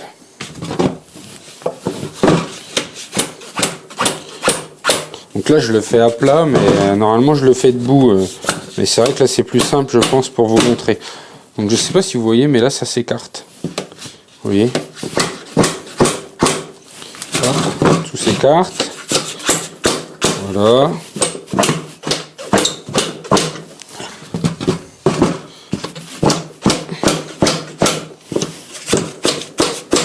Voilà. Et maintenant on la retourne et on regarde la tension. Donc là c'est déjà beaucoup plus tendu. Donc ma toile est sale, hein, mais je me suis servi du plan de travail juste avant. Mais bon, vu que c'est une toile trouée, ça, elle est foutue de toute façon. Donc là c'est déjà beaucoup plus tendu, mais c'est pas assez tendu. Il faut qu'on puisse jouer du djembé avec en fait. Donc il faut continuer à l'attendre.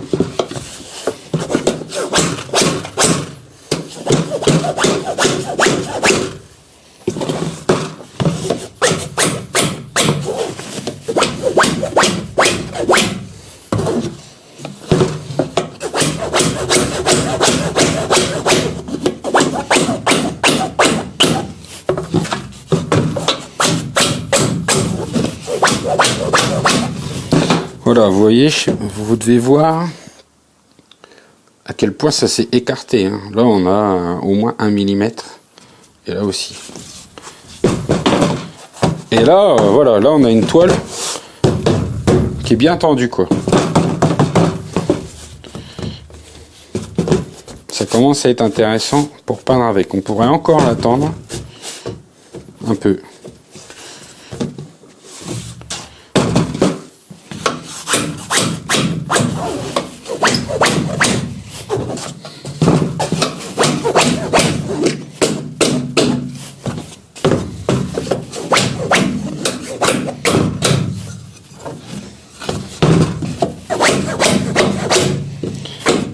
Donc vous pouvez utiliser un maillet aussi pour faire ça, un petit marteau en plastique, ça abîmera un peu moins les bords. Parce que là, un gros marteau comme ça abîme un petit peu les morceaux de bois. Voilà, là c'est bien. Voilà, on a une toile bien tendue. Si on passe notre couteau, on n'aura plus le problème de sentir la barre du milieu et on n'aura pas aussi le problème de craquelure qui risque d'apparaître le jour où on va devoir tendre la toile. Et pareil pour peindre évidemment au pinceau, tout devient beaucoup plus agréable. Là c'est bien tendu, on aurait presque, on pourrait, une fois qu'on peint au pinceau, on ne sent plus trop le fait que c'est une toile, hein, c'est presque comme une planche dans un sens. Voilà, donc voilà, vous savez maintenant comment on les met, et surtout pourquoi faut les mettre, et surtout pourquoi faut les mettre avant de peindre. Alors nous allons voir maintenant comment nettoyer les pinceaux qui ont servi pour de la peinture acrylique. Donc vous allez voir, je vais juste vous expliquer, je ne vais pas vous montrer, je pense que vous allez comprendre assez facilement comment faire. Hein. Donc je vais vous montrer ma façon de faire, il y a plein d'autres façons de faire, mais bon ça fonctionne, hein. Mes pinceaux sont propres, de toute façon il suffit juste de les laver. C'est tout ce qui compte. Alors l'acrylique, rappelez-vous que ça sèche très vite, et vraiment très vite. Et si vous laissez votre pinceau traîner et que vous avez en plus peint avec une fine couche et donc qu'il y a un peu de peinture seulement dessus, elle va sécher encore plus vite. Hein. Au bout de 20 minutes, votre pinceau il peut être sec et puis après c'est toujours rattrapable assez facilement si c'est une couche fine justement. Mais quand même, alors si par contre vous avez peint avec beaucoup de peinture et que là vous l'avez oublié, là ça va devenir plus compliqué. Il va falloir le laisser tremper longtemps dans de l'eau, des fois avec quelque chose, des produits chimiques genre de l'acétone pour dissoudre la peinture. Et après, en général, même comme ça, faut encore frotter avec du savon et tout, mais en général, ça se rattrape.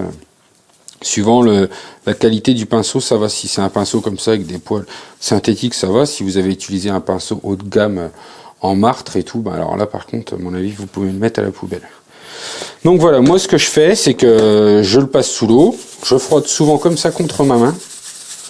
Ça me permet en fait d'amener l'eau assez loin dans les poils.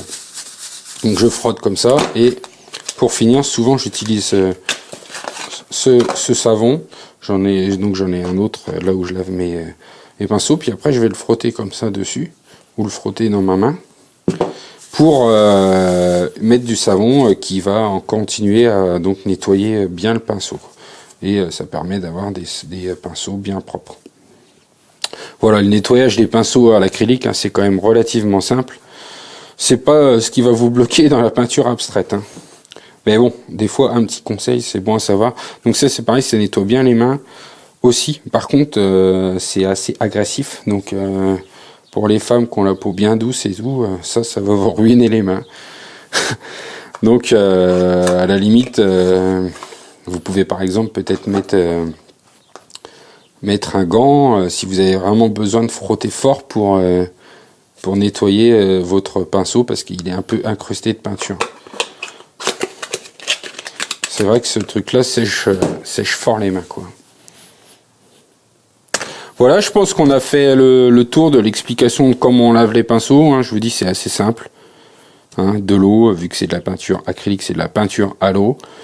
Dans le pire des cas, des produits genre acétone. Peut-être même white spirit, faudra essayer. Et voilà, on laisse tremper et après on frotte avec du savon pour enlever tous les petits résidus qui vont réussir à se décoller. Mais le mieux, c'est de pas oublier de les laver. Alors, comment nettoyer ces pinceaux qui ont servi pour la peinture à l'huile? Alors voilà comment moi je fais, de quelle façon je procède. Il y a sûrement évidemment d'autres façons de faire. Hein. Je fais pas de la peinture à l'huile depuis très longtemps. Donc j'ai fait ça sans me poser de questions. Hein. C'est simple, on dilue la peinture à l'huile avec de l'essence de térébenthine. Bon, j'utilise ça pour nettoyer mes pinceaux. Alors ce que j'ai fait, c'est que j'en ai mis dans un pot à confiture, comme ça je l'utilise plusieurs fois en fait, au lieu d'utiliser de l'essence neuve à chaque fois. Donc je l'ai mis dans un pot, je frotte comme ça dedans, ça dilue la peinture. Et ensuite j'utilise un savon, comme ça, le même que j'utilise d'ailleurs pour la peinture acrylique. Et vu que la peinture elle est à l'huile, d'ailleurs ça marche très bien pour nettoyer le pinceau, parce que le pinceau, le savon, je veux dire, ça dégraisse bien. Et l'huile, c'est donc de la graisse.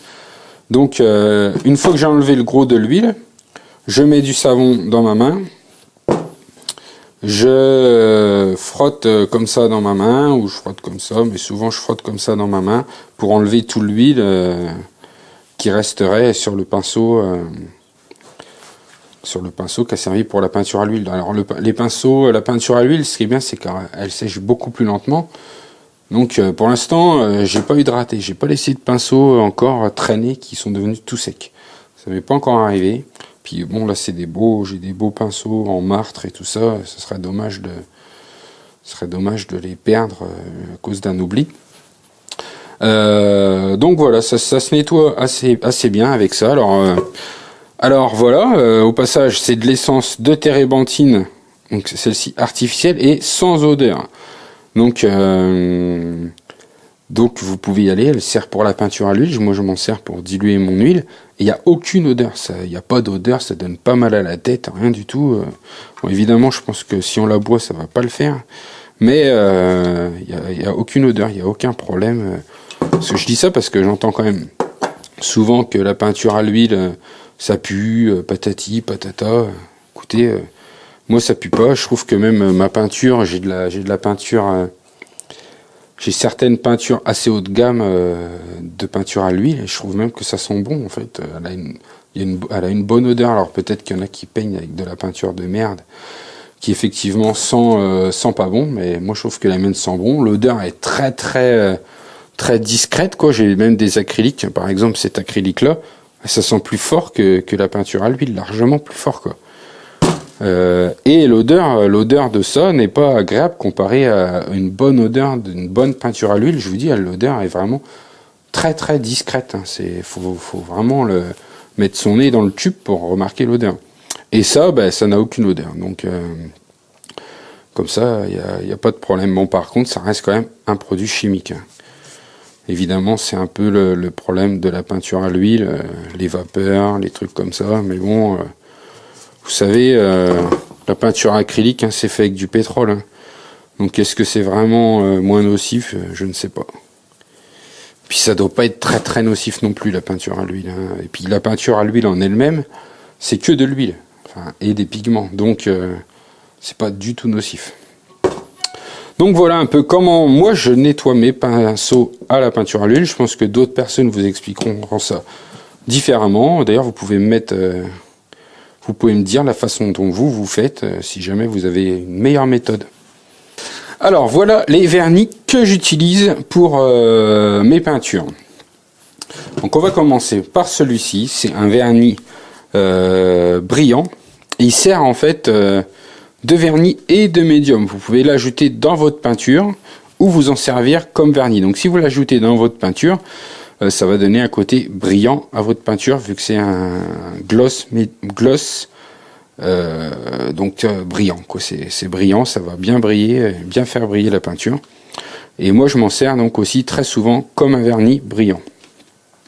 J'aime bien ce vernis, je trouve qu'il va bien appliquer. Alors moi j'utilise quasiment 95% du temps des vernis liquides. J'aime pas les vernis en bombe, je trouve que la couche est trop fine. Je trouve que ça pue quand on le pulvérise, ça sent pas bon, les aérosols et tout, j'aime pas ça. Donc j'utilise toujours du vernis liquide, par contre c'est plus dur à appliquer que le vernis à la bombe. Voilà, donc ça c'est le vernis que j'utilise en vernis brillant. Ça c'est un vernis, celui-là c'est un vernis satiné. Alors c'est que un vernis par contre. Et il est c'est un peu le satiné, c'est un peu entre le brillant et le mat. Donc voilà, j'aime bien ce vernis. Ce que j'aime bien, c'est qu'il est bien liquide. Celui-ci, vous voyez, il est moins liquide. Et il peut être un peu plus complexe encore à appliquer que celui-ci qui est bien liquide. Ça va bien, sauf que évidemment, ça va plus facilement couler un peu partout, quoi. Donc faites ça dans un endroit bien protégé ou comme moi dans votre atelier. Si vous faites ça dans votre salon, vous avez intérêt à faire attention. Voilà, et donc aussi j'ai le vernis que j'utilise en vernis mat. C'est vraiment un choix artistique du rendu que vous voulez pour votre toile. Alors il faut savoir que le vernis, ça sert à protéger votre œuvre, mais ça sert pas qu'à ça en fait. Ça va unifier en fait votre œuvre. Ça va lui donner une homogénéité de vernir le tableau. Alors, vous avez par exemple des fois quand vous peignez, vous allez avoir des endroits plus brillants. Si vous utilisez de la peinture liquide, vous allez avoir un effet un peu marbré, un peu brillant, qui va pas forcément bien se marier avec l'ensemble de la toile. Et le vernis va résoudre ce problème. Vous allez avoir une œuvre qui est uniforme après. Et en plus de ça, le vernis, enfin surtout le vernis brillant, c'est du moins les autres aussi, mais surtout le vernis brillant, va donner plus d'éclat et plus de profondeur à vos couleurs. Elles vont devenir plus belles, elles vont être plus lumineuses. Le noir va paraître plus noir, etc. C'est un peu comme si on augmentait le contraste sur une photographie en fait. Ça fait un peu un effet similaire. Donc vous voyez, le vernis a vraiment un triple intérêt, hein. Il protège, il améliore le rendu des couleurs, la profondeur des couleurs, et il rend votre œuvre uniforme, homogène, on va dire plutôt. Vous voyez, plutôt que uniforme. Ça donne quelque chose d'homogène, de bien cohérent. Ça corrige un peu donc quelques défauts qu'on pourrait avoir dans la peinture que vous avez réalisée. Alors ensuite, j'ai aussi ce vernis qui, donc là c'est un nouveau pot, que j'utilise plus pour les peintures à l'huile. Il est pourquoi parce qu'en fait c'est un vernis qui s'enlève. On peut l'enlever. Par exemple ça n'espérez jamais l'enlever. C'est une fois que c'est mis, c'est mis. Sur des œuvres, je l'utilise pour l'huile, je vais l'utiliser aussi pour d'autres, ça dépend de l'œuvre en fait que je vais peindre et du prix que je vais la vendre. Si c'est une œuvre qui coûte très cher, c'est intéressant pour l'acquéreur de pouvoir enlever la couche de vernis pour le faire revernir plus tard. Et donc il faut utiliser un vernis qui peut s'enlever. Et je vous dis ça s'enlève pas. Il faut pas espérer enlever le vernis de ce truc-là. Alors que ça, vous allez pouvoir l'enlever avec un produit pareil donc de chez Winsor et Newton. Par contre, je n'ai jamais essayé d'enlever un vernis, mais je sais qu'on peut le faire, quoi.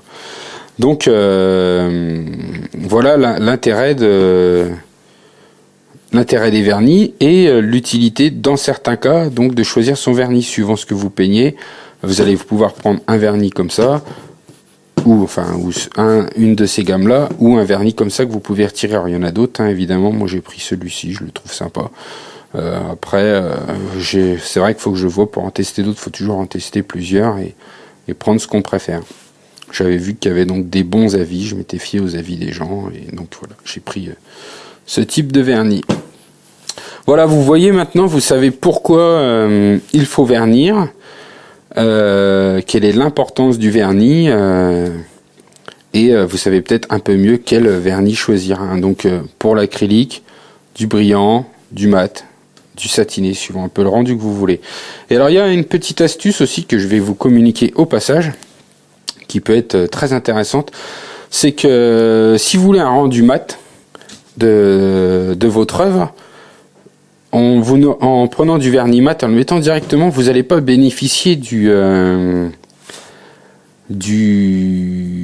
pas bénéficier autant de l'augmentation de la profondeur des couleurs et tout ça que va permettre le vernis brillant. Alors ce qu'il faut faire, ce que je fais, ce que vous pouvez faire aussi, c'est vernir déjà une couche avec un vernis comme ça, qui va vous permettre d'obtenir cette brillance et ce côté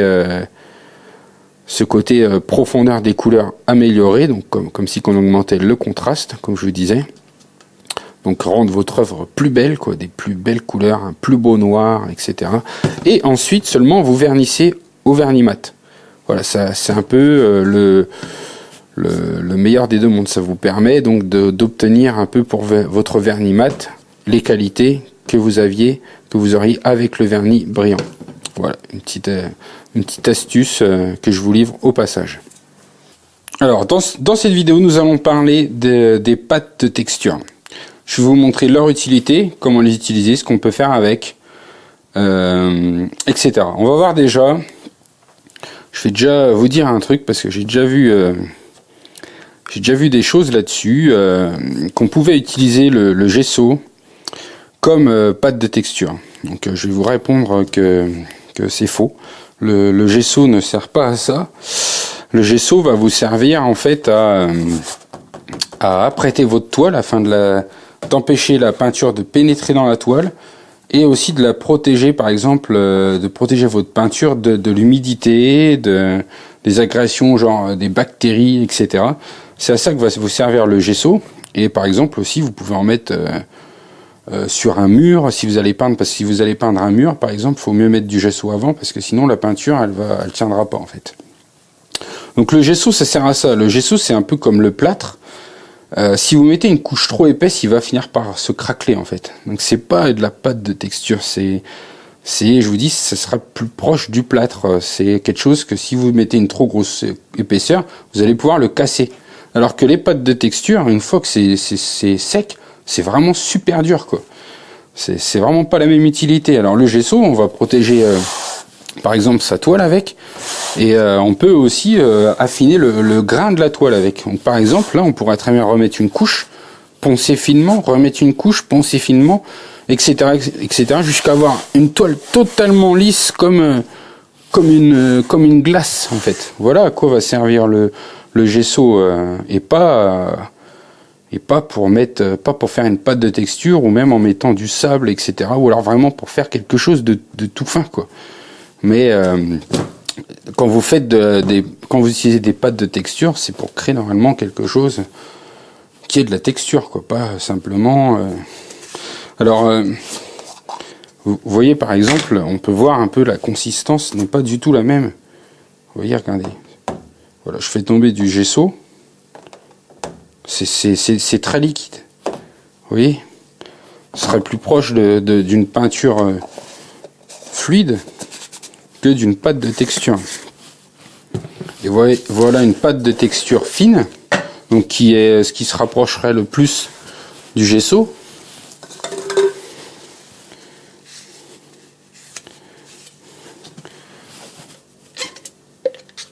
Voilà, vous voyez, ça descend à peine de mon couteau quoi. Vous allez voir quand elle va tomber, vous voyez, ça n'a rien à voir. C'est pas du tout la même chose. Donc si par exemple je veux faire quelque chose de vraiment très très épais, très haut, comment dire, d'avoir vraiment un gros volume, je vais pouvoir le faire. Alors qu'avec le gesso, c'est pas possible, je pourrais jamais y arriver. Ce n'est pas du tout la même chose, ça n'a pas du tout la même utilité. Vous voyez, là, on va pouvoir vraiment sculpter la matière, quoi. Je sais pas si suivant l'angle que j'ai mis, on voit bien. Je vais zoomer un peu.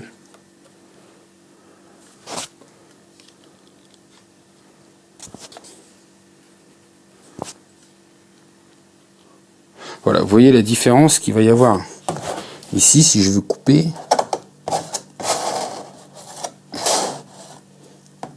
un peu sculpter ma matière, je vais pouvoir le faire.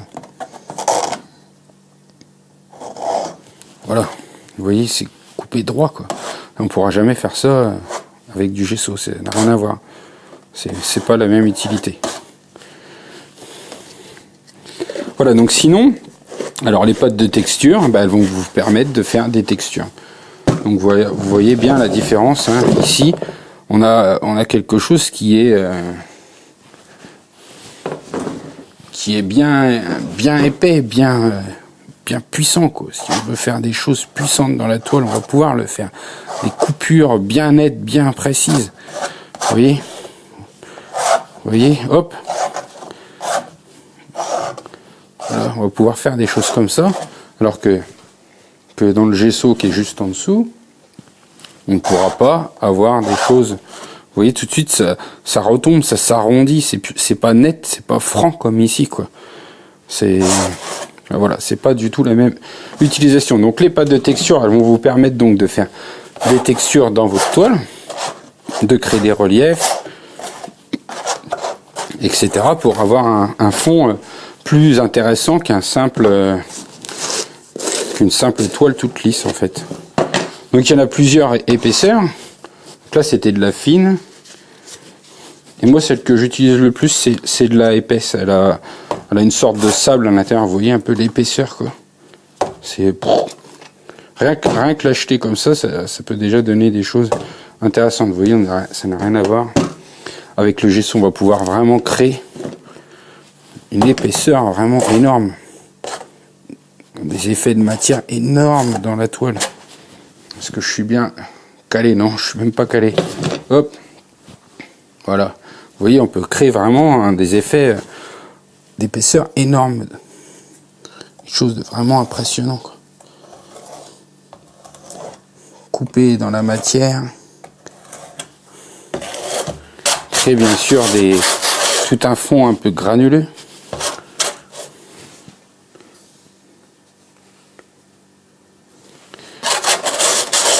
Voilà, qui va être intéressant à peindre. Et ça tient bien, hein, une fois sec, c'est vraiment collé à la toile, hein.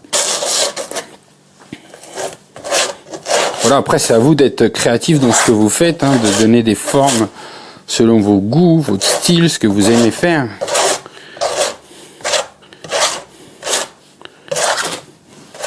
Voilà, faut jouer avec la matière et réussir à déterminer quelque chose qui va vous plaire.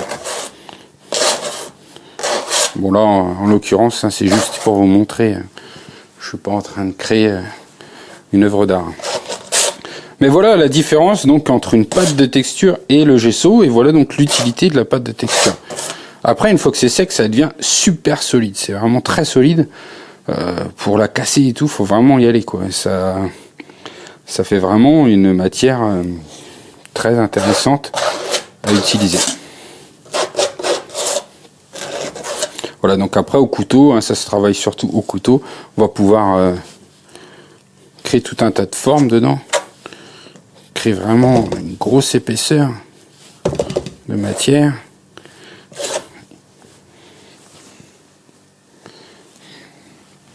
Voilà, vous voyez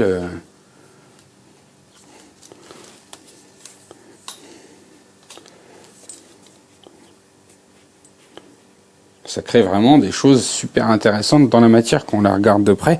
Donc tout ça, ça va créer toutes les ombres que vous voyez, vous allez les retrouver dans votre peinture et ça va lui donner vachement de vie, vachement de dynamisme, de la profondeur dans les couleurs, etc. Ça va vraiment donner un rendu très intéressant dans la matière. Voilà. Après, je vous dis à vous de À vous de réfléchir, à vous de tester.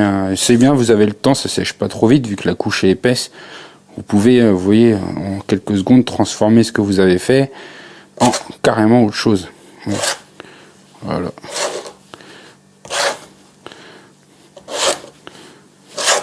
Voilà. Hop. Voilà donc un peu les pâtes de texture, comment on les utilise. Donc, la différence principale entre ça et le fameux gesso qui sert, c'est vrai, à beaucoup de choses, mais pas à créer des textures, ou vraiment des toutes petites textures. Donc une fois sèche votre pâte de texture, vous allez pouvoir la peindre, mais vous pouvez aussi ajouter votre peinture directement dans la pâte de texture. Vous voyez, j'en ai mis ici, il faut la mélanger.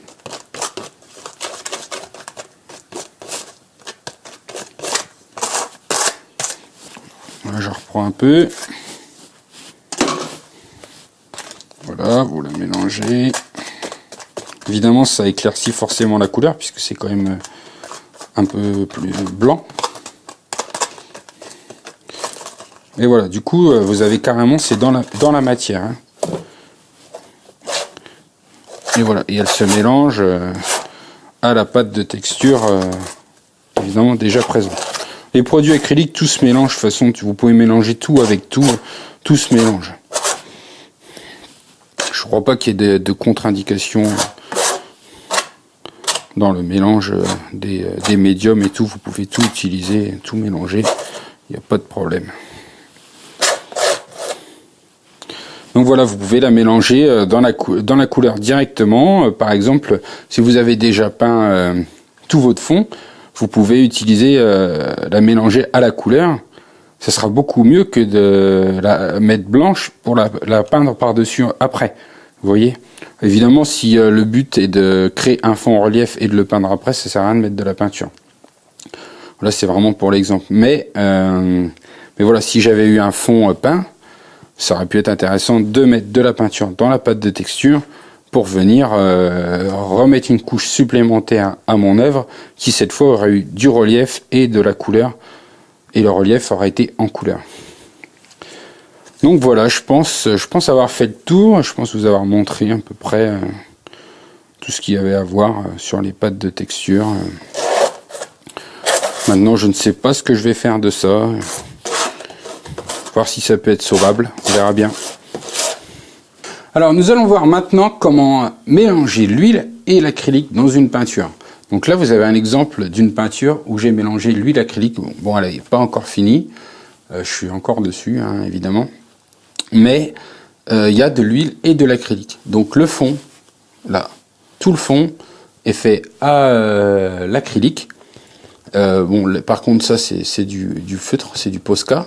Et le personnage, lui, est fait à l'huile. Alors là, par contre, j'ai peint déjà le personnage à l'huile, et ensuite j'ai peint le fond à l'acrylique. J'ai pas peint par-dessus, mais c'est tout à fait possible. En fait, on peut faire, il y a ce qu'on appelle la technique du gras sur maigre. Donc la peinture à l'huile, c'est quelque chose qui est gras, c'est de l'huile, vous imaginez bien, et la peinture acrylique, c'est quelque chose qui est maigre. Donc on peut peindre de l'huile sur de l'acrylique, il n'y aura pas de problème. Donc j'aurais très bien pu faire tout mon fond en noir, ou par exemple faire des coulures, ou je ne sais pas quoi, vous voyez, un fond. Parce que dans certains cas, si par exemple je fais des coulures, ça va être la vraie galère que ça recouvre pas mon personnage. Donc il faut mieux faire le fond avant. Et ensuite, ce qui va être possible de faire, c'est de peindre à l'huile par-dessus. Donc on trace son personnage, le contour, on repeint toute la partie du personnage en blanc, et là on peut rattaquer son personnage sur l'acrylique à l'huile. Voilà comment on peut mélanger l'huile et l'acrylique dans une peinture. Donc l'avantage, c'est que le fond fait à l'acrylique, il va sécher beaucoup plus vite, parce que la peinture à l'huile, ça sèche très lentement. Donc vous imaginez bien que si je fais un fond avec des coulures à l'huile, il va falloir que je dilue mon huile pour qu'elle coule, et elle va être encore plus lente à sécher. Et là, c'est parti pour des semaines et des semaines à attendre, des mois peut-être même, pour que ce soit vraiment bien sec. La peinture à l'huile, ça sèche vraiment pas vite.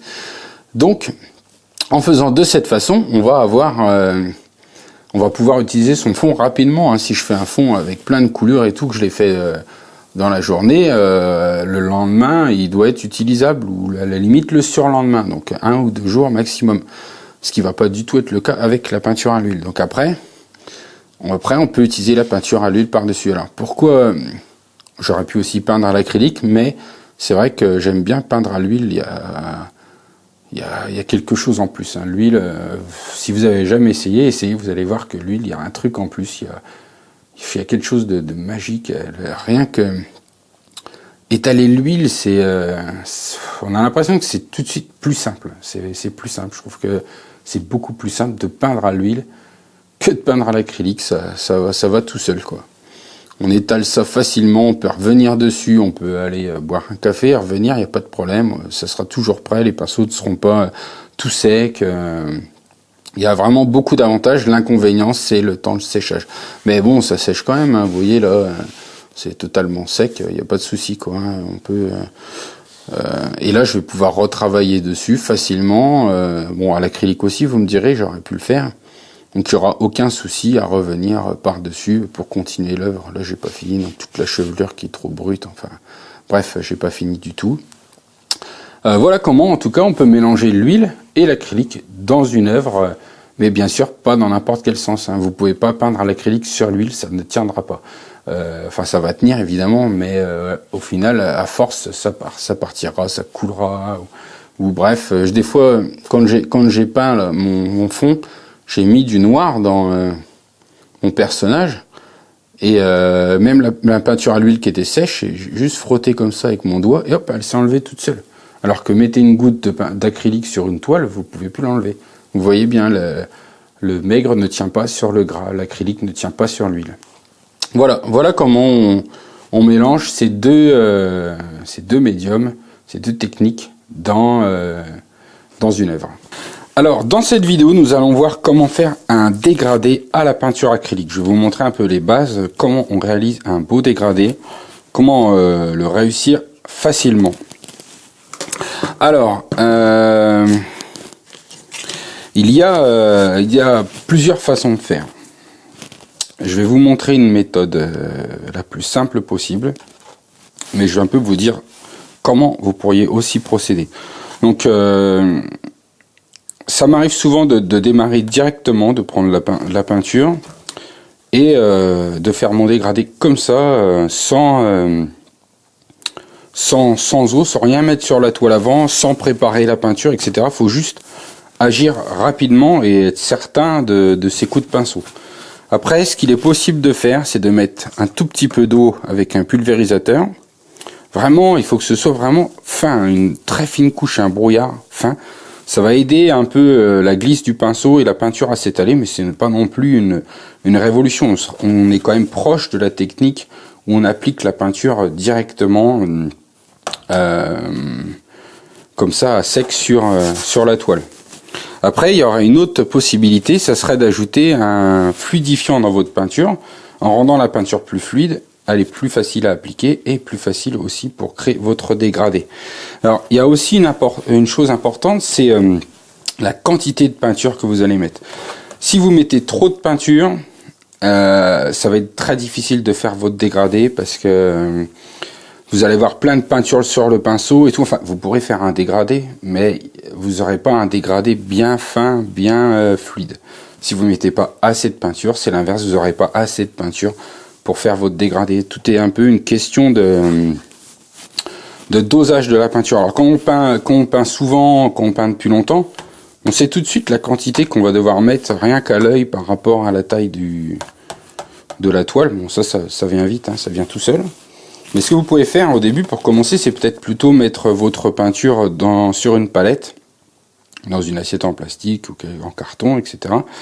Et piocher dedans. À la limite, ça vous permettra d'avoir la bonne quantité sans mettre trop sur la toile, ou en mettant pas assez, quoi. Donc ça pourrait être une bonne alternative.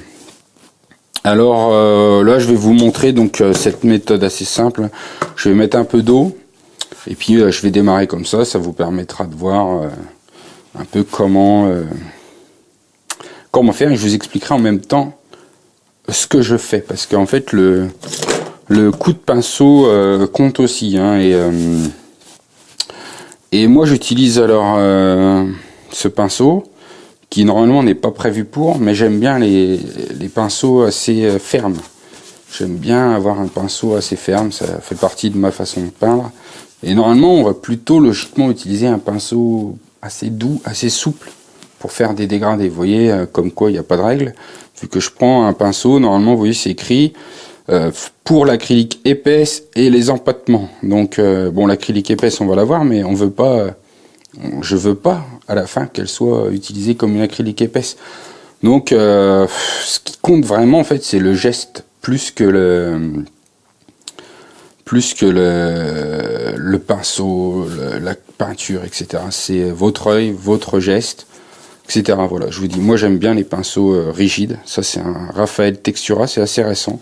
Mais ça ressemble vachement à ce que j'achetais en magasin de bricolage. C'est marrant, parce que les premiers pinceaux que j'avais, c'était j'ai acheté, c'était enfin en gros pinceaux, évidemment, c'était des pinceaux de bricolage vraiment épais et tout.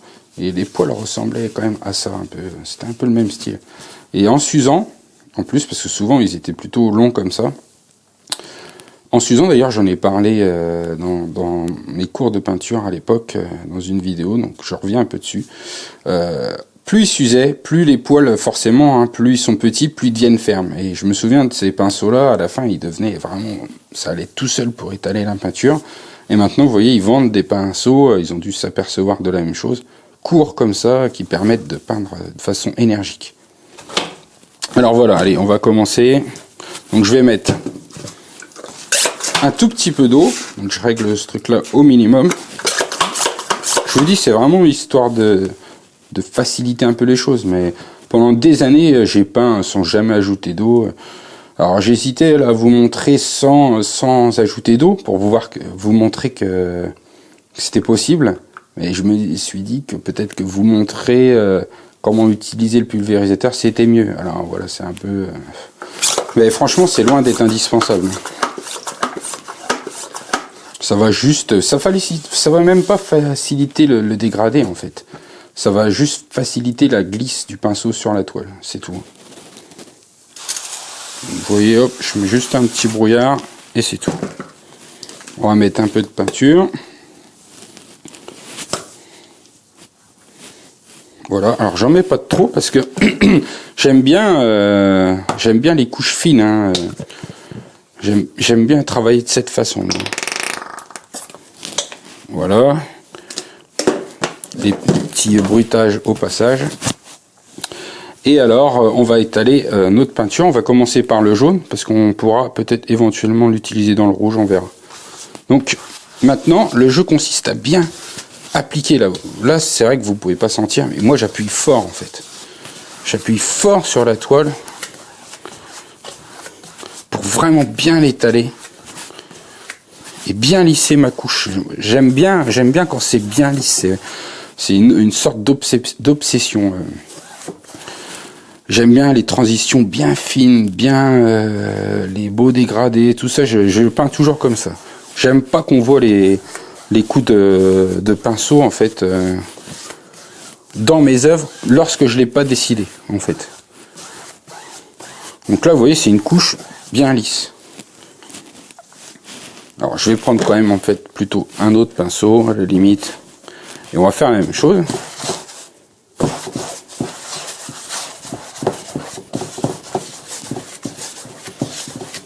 Voilà, j'appuie fort là, vous voyez j'ai mis un petit peu trop d'eau. Des fois l'eau c'est pas forcément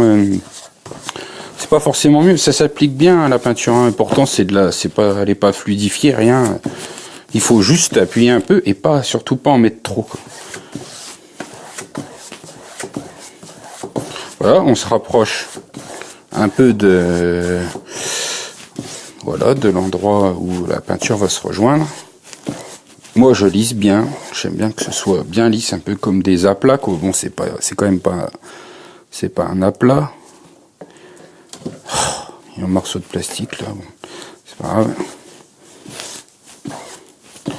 Voilà, je lisse bien, comme si je vernissais en fait.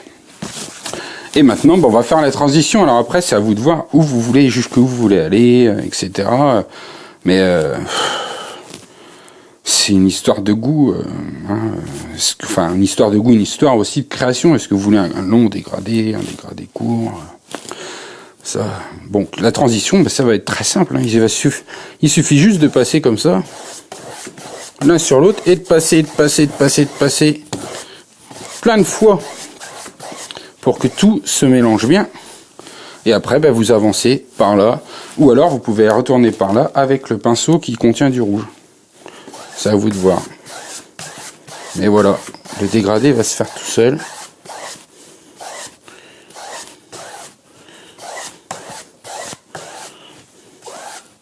En retournant, en mélangeant les toiles. Hein. Après, c'est vraiment, je vous dis, c'est une question de goût et de ce que vous allez vouloir faire dans votre création. Alors vous pouvez aller comme ça, loin comme ça. Hein. Après on peut reprendre un peu de jaune pour adoucir.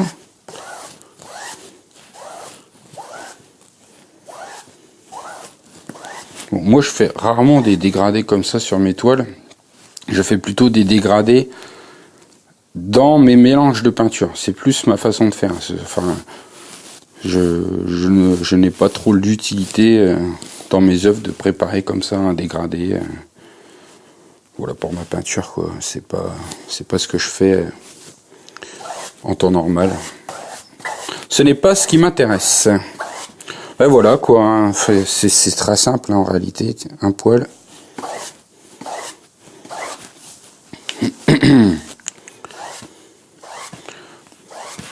Voilà, puis alors après, hein, faut pas vous prendre trop la tête. Hein.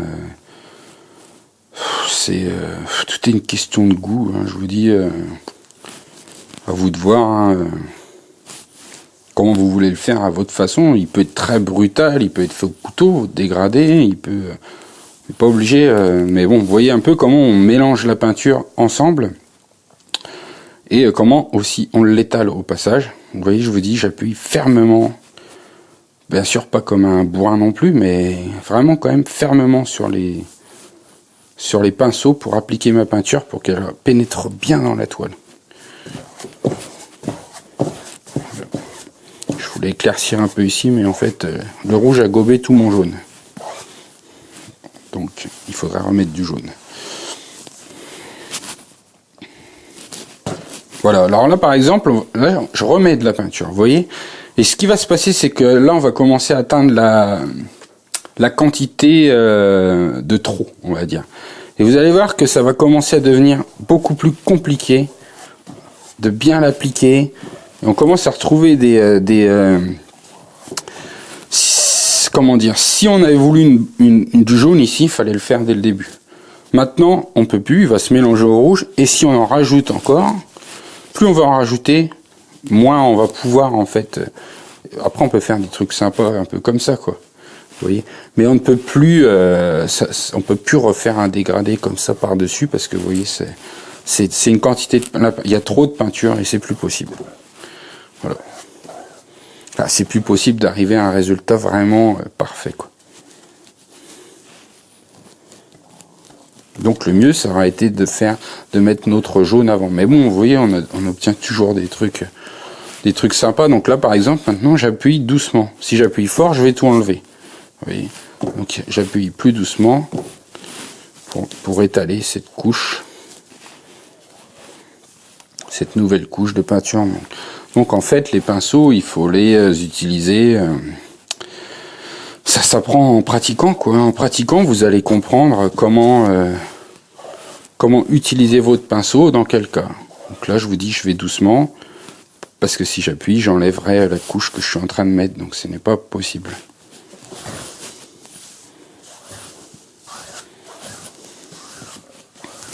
Voilà, donc vous voyez un peu comment faire, comment appliquer votre dégradé. Donc et si vous mélangez des couleurs, et ben c'est pareil. Il faut, enfin moi c'est ce que je fais. Hein, je vais lisser je vais lisser pour toujours avoir, vous voyez, des résultats assez fins. Donc je vais repasser plusieurs fois, etc. pour avoir un fond fin, un résultat fin. J'aime bien... bon, après, des fois, j'aime bien aussi faire des paquets, etc. et les laisser, voilà, comme ça, par exemple, les laisser visibles. C'est vraiment... moi, je pratique la peinture abstraite vraiment à l'instinct, quoi. J'y vais, et voilà, ça se fait tout seul, quoi. C'est dans la tête, quoi. Enfin, c'est... je sais pas vraiment comment expliquer, hein, mais voilà, quoi. Alors, ça vient tout seul, hein, de toute façon, tout ça. En pratiquant, tout ça, ça vient tout seul, les idées viennent tout seul, on fait un truc, on se dit, tiens, j'aime bien l'effet que ça fait, là. Alors, soit on le garde, soit on se dit, ça reviendra une autre fois, vous voyez. On y repensera, etc. Faut pas forcément trop se poser de questions, en fait. J'ai pas une peinture un peu qui tranche un peu. Bon, après, il y a toujours, je vous dis, le problème, c'est que plus on va ajouter de peinture, plus ça devient compliqué. En fait, après, le mieux, c'est de laisser sécher la couche, d'en faire un autre, ou des choses comme ça. Des fois, bon, je pense que là, on est encore dans un dosage qui passe. Mais malgré tout, je commence à sentir dans mes pinceaux que il commence à y avoir beaucoup de peinture. Mais après, c'est une question, encore une fois, de goût. Et ça dépend de ce que vous voulez faire, hein. Évidemment, plus vous allez avoir de peinture, plus vous allez obtenir un résultat, on va dire, un peu ça va être plus difficile donc d'étaler votre peinture, quoi. Et bon, les résultats bruts, vous voyez, un peu comme ça, on va dire, ça peut être intéressant aussi.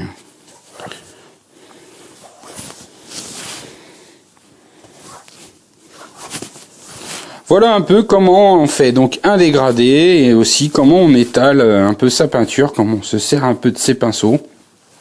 Évidemment, il y aurait vraiment beaucoup de choses à dire. Vraiment, on pourrait en discuter des heures. Et je pense qu'on le fera au fil du temps, dans d'autres vidéos, petit à petit.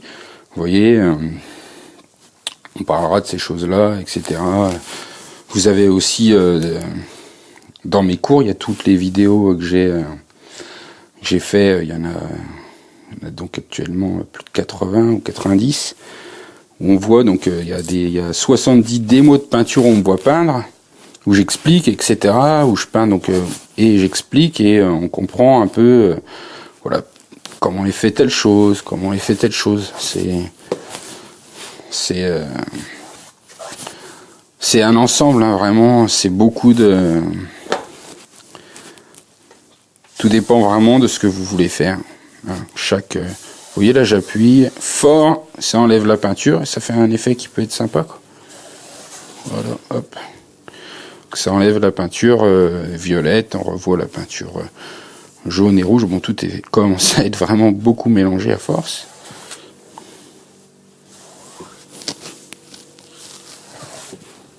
Voilà, là, alors la toile n'est pas bien tendue. Du coup, ici,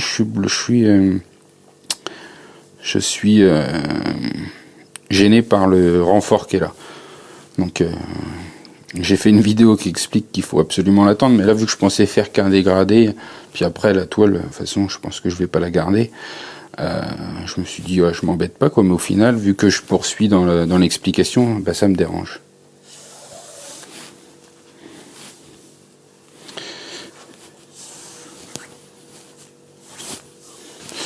Voilà.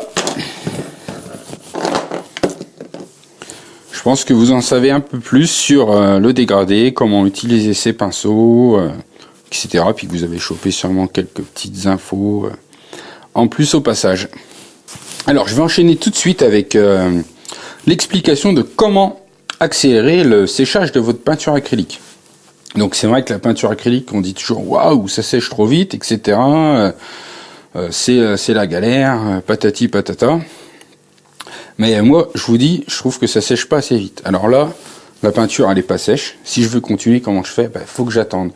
Et moi, j'aime pas ça. J'aime pas attendre. Ça me casse mon truc, ça me casse mon idée, ça me bloque. Si je pouvais faire comme ça, boum, pour qu'elle soit sèche, hop, je pourrais continuer la suite. Alors, il existe le boom. Il est presque instantané, c'est ça, ça s'appelle un décapeur thermique. Donc c'est un de mes petits secrets, il y en a sûrement d'autres qui ont pensé, hein, quoi, mais j'utilisais un sèche-cheveux, d'ailleurs je l'ai toujours, ça dépend des fois et de ce que je veux faire. Un sèche-cheveux, j'ai un super sèche-cheveux de pro, attention ça rigole pas, mais j'utilise la plupart du temps ce truc de malade qui chauffe à une température énorme pour faire sécher ma peinture. Alors voilà, je vais vous montrer comment ça fonctionne. Bon, il commence à faire un peu la tête, il est tombé plein de fois. Donc il faut faire attention parce que ça chauffe très très fort.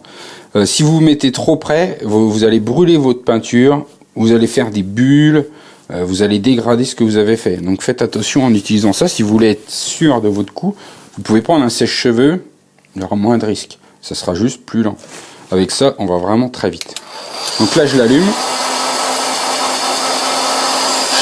Souvent, je mets ma main un peu pour voir la température, mais ne la mettez pas trop près, vous allez vraiment vous brûler. C'est très très très chaud. Voilà, déjà là, cette chaleur, je sens que c'est déjà très chaud. Et donc après, hop, je sèche.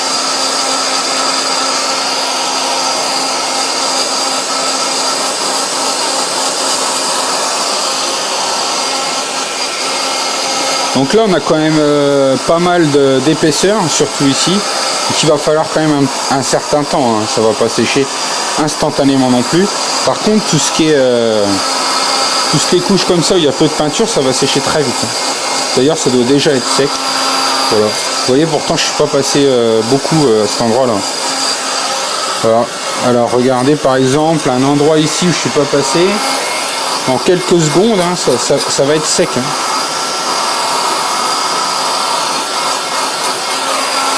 Voilà. Ah non, c'est pas tout à fait sec.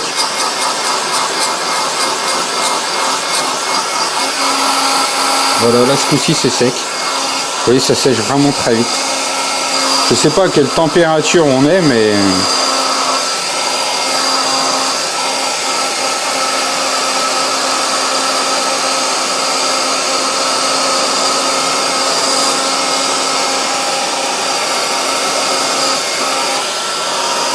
voilà, de toute façon vous avez compris le principe. Alors maintenant je vais vous montrer ce qui se passe si on fait trop chauffer la peinture.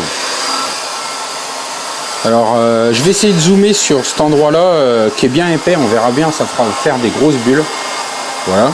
Alors ça peut être un effet intéressant. Ça peut être un effet intéressant de faire ça, ça donne des effets dans la matière. Par contre les bulles, elles sont très fragiles. Alors les toutes petites bulles que vous allez avoir sur les couches, alors quand vous avez une couche fine, vous allez obtenir des toutes petites bulles. Quand vous avez une grosse couche, vous allez obtenir des grosses bulles. Les petites bulles, elles restent un petit peu. Des fois, on peut arriver un peu à les garder, mais les grosses, elles crèvent ou voilà quoi. C'est vraiment difficile d'arriver à les garder. Il y a peut-être des façons, j'ai jamais vraiment essayé. Mais des petites bulles, ça peut faire sympa. Je vais en faire ici, par exemple. Vous allez voir. Ben non, ici, vous voyez pas. Je vous montrerai après des petites bulles. Là, on va déjà faire des grosses. Voilà, vous voyez, ça cloque. Ça fait des grosses bulles, elles se dégonflent. Mais là, du coup, la couche de peinture, elle va plus trop adhérer en fait sur la toile. Voilà, vous voyez, voilà ce qui se passe si vous faites chauffer trop fort votre peinture acrylique. Et on va faire des petites bulles juste en dessous. Voilà, par ici, c'est pas encore sec. Voilà, voilà les petites bulles qui apparaissent. Voilà. Vous voyez, ça dépend de la quantité de peinture. Alors, est-ce qu'on peut arriver à les conserver? Certaines, les petites, ça peut aller, mais des fois, en mettant le vernis, etc., parce que c'est des bulles d'air, hein, en mettant le vernis, elles vont s'écraser. Alors, peut-être qu'il faudrait mettre, si on veut les conserver vraiment, par exemple, une sorte de lac, un peu dessus, qui viendrait... qu'on n'étalerait pas en fait au pinceau. Donc voilà, vous avez vu comment faire sécher votre peinture ultra rapidement pour attaquer la couche suivante si vous voulez, si vous êtes pressé ou d'attaquer la suite de votre œuvre. Si bien sûr elle est finie, faites pas ça, le mieux c'est de la laisser sécher tranquillement. ça évite donc les risques que je viens de vous montrer, quoi. Donc ce risque-là, vous l'avez pas, sinon au sèche-cheveux. Mais le sèche-cheveux va sécher la peinture moins rapidement. Évidemment, c'est pas la même température. Voilà, vous savez maintenant comment faire pour faire sécher votre couche de peinture plus rapidement. On va voir comment ralentir le séchage de votre peinture acrylique, parce que certains peuvent avoir besoin de ralentir le séchage de la peinture acrylique. Donc vous pouvez utiliser ce genre de produit qu'il faudra mélanger à de l'eau, en fait, à votre eau. Alors pourquoi utiliser ce genre de produit mélangé à de l'eau? Vous voyez, c'est liquide comme de l'eau. Mais ce qui se passe, c'est que ce produit-là, il va y avoir dedans quelque chose qui va permettre de... comment dire? Si vous mettez beaucoup d'eau dans votre peinture, elle va évidemment devenir... donc suivant ce que vous voulez, vous pouvez mettre un petit peu d'eau. Ça va ralentir forcément son séchage et la rendre plus fluide. Évidemment, vous imaginez bien que ça va la rendre plus fluide. Mais ce qui se passe, c'est que si vous ajoutez donc un peu d'eau, ça va. Mais si vous ajoutez beaucoup d'eau, pour la rendre fluide et qu'elle sèche lentement, pour faire des glacis ou des choses comme ça, le problème que vous allez avoir, c'est que elle va perdre en adhérence votre peinture. Et là-dedans, vous avez des produits qui compensent en fait cette perte d'adhérence. Donc ça rend la peinture plus fluide. Et comme c'est écrit dessus, ça renforce donc l'étalement. Ça va être plus simple de l'étaler. Finalement, si elle est plus fluide, elle est plus simple à étaler. Et évidemment, ça ralentit le séchage. Mais ça ralentit le séchage un peu comme de l'eau le ferait en fait, quoi. Alors je pense que c'est peut-être un peu mieux évidemment que de l'eau. Mais on reste un peu dans un principe un peu similaire. Donc ça c'est le même genre de truc. D'ailleurs c'est exactement la même chose. Mais personnellement, j'utilise pas tous ces produits-là. Je vais utiliser ça seulement pour les couches, seulement pour la peinture qui va être très liquide, en fait.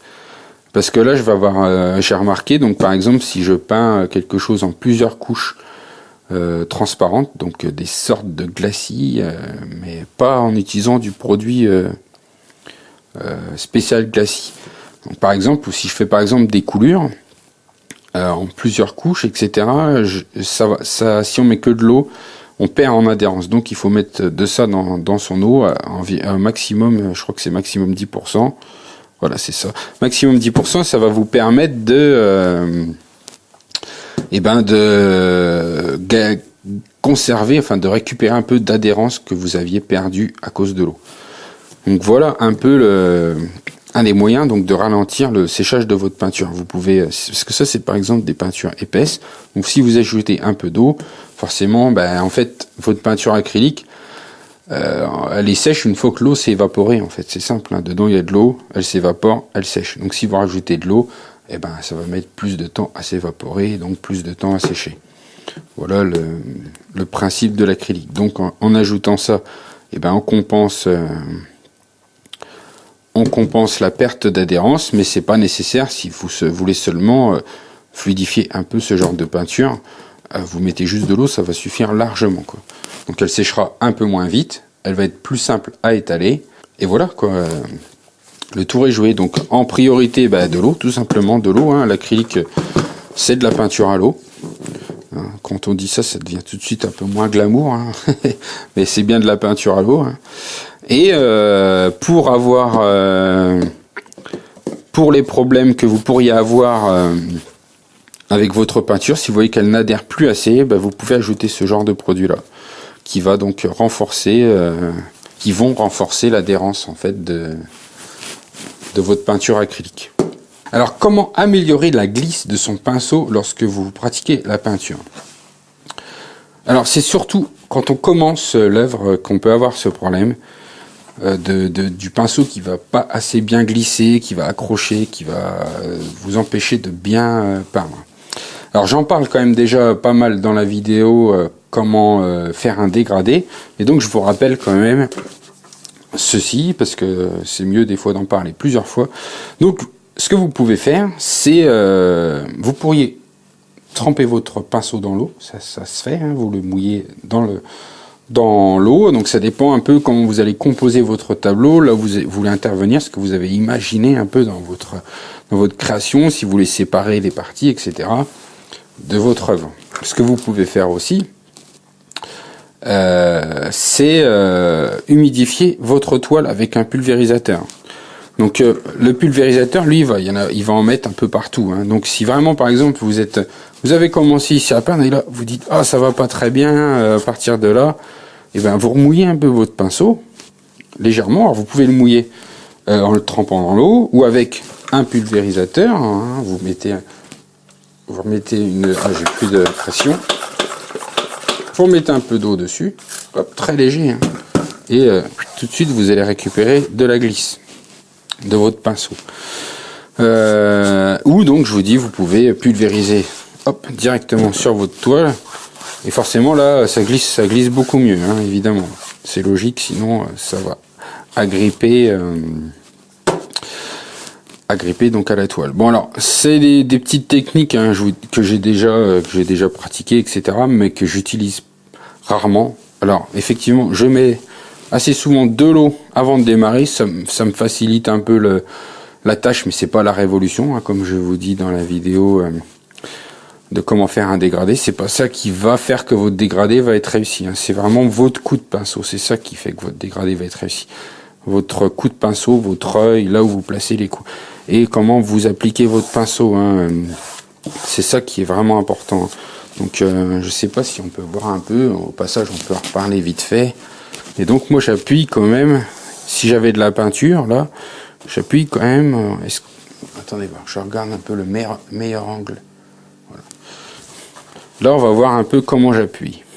Moi je vais appuyer quand même assez fortement, vous voyez mon pinceau il va quand même, voilà la façon dont je vais appuyer quand je vais faire mon fond pour appliquer bien la première couche. J'appuie quand même assez fortement, hein, sur le pinceau, parce que surtout que c'est des poils rigides. Et vous voyez, au maximum on peut faire ça. Et moi j'appuie quand même comme ça. Donc j'appuie quand même assez fort, hein, pour bien appliquer ma peinture, pour bien qu'elle pénètre dans la toile, dans le grain de la toile. Et c'est ça qui va vraiment faire la qualité de votre fond, la qualité de votre peinture, enfin, ça va pas être que ça évidemment, mais ça va jouer beaucoup dans votre façon de peindre. Moi j'appuie, donc je vous dis, assez fort pour bien étaler ma peinture. Et donc voilà comment simplement, hein, on peut améliorer la glisse donc de son pinceau en ajoutant un peu d'eau dessus au pulvérisateur, en le trempant un peu dans l'eau. Faites attention de ne pas en avoir trop, parce que sinon vous allez avoir plein d'eau, et alors là ça devient vraiment la galère. Ou en utilisant donc un pulvérisateur directement sur la toile. Voilà. Alors dans ces vidéos, je vais vous expliquer comment faire un glacis, mais je vais déjà vous dire ce que c'est un glacis, pour ceux qui ne sauraient pas ce que c'est un glacis. Donc un glacis, c'est une couche de peinture que vous allez ajouter sur votre œuvre, mais qui va être transparente. Alors ça peut s'utiliser dans vraiment plein de cas, dans vraiment beaucoup de situations et de plein de manières différentes pour des résultats différents. La limite c'est votre créativité. Donc par exemple on n'a pas une couche de peinture, et ben on veut rajouter par endroit d'autres couleurs par dessus. On peut faire donc un glacis. On verra encore le fond, mais on verra aussi la nouvelle couleur. Voilà un peu le principe, hein. Ça peut servir vraiment pour je vous dis vraiment beaucoup de cas, des portraits, de la peinture abstraite. C'est utilisable de vraiment mille et une façons. Donc vous pouvez utiliser donc ce genre de produits tout prêts donc pour faire des glacis. Ce qu'il y a, c'est que par contre ces produits-là, en fait, ils sont, je pense, hein, pour l'instant j'ai pas vu, mais ils sont toujours brillants. Très brillant. Donc ça dépend en fait de ce que vous voulez. Si vous aimez la peinture très brillante, ben, ça va. Moi personnellement, je suis pas fan de la peinture trop brillante. Donc ça m'arrive d'utiliser ça. Mais ce que je fais aussi souvent, c'est tout simplement utiliser de l'eau pour faire mes glacis. Donc là, c'est de l'eau, hein, j'aurais pu mettre une bouteille. J'ajoute de l'eau dans ma peinture, ce qui va donc la rendre transparente. pour faire mes glacis. Et alors du coup, le problème qu'on a quand on ajoute de la peinture, de l'eau dans la peinture et qu'elle devient trop transparente, c'est qu'elle n'adhère plus assez en fait des fois. Et dans ce cas-là, on peut ajouter ça dans son eau à environ 10%. Vous mettez 10% de ça dans votre eau et ça va redonner de l'adhérence en fait à votre peinture pour faire vos glacis. Et dans ces cas-là, si vous avez une peinture plutôt un peu mate, et ben vous allez avoir vous allez garder un peu cette la qualité de la peinture d'origine. Votre glacis sera plutôt un peu mat, ce sera pas tout brillant comme si que vous preniez ça en fait. Voilà un peu la différence, l'alternative on va dire au produit, l'alternative que j'utilise. Donc si vous voulez faire une espèce de demi-glacis, de l'eau, juste de l'eau ça peut suffire quoi. Après aussi il faut que vous regardiez le type de peinture que vous utilisez. Si elle est opaque, transparente, semi-opaque, etc. Donc vous voyez par exemple celle-ci, ça doit être semi-opaque. Donc là on a un carré coupé en deux, un côté blanc, un côté noir.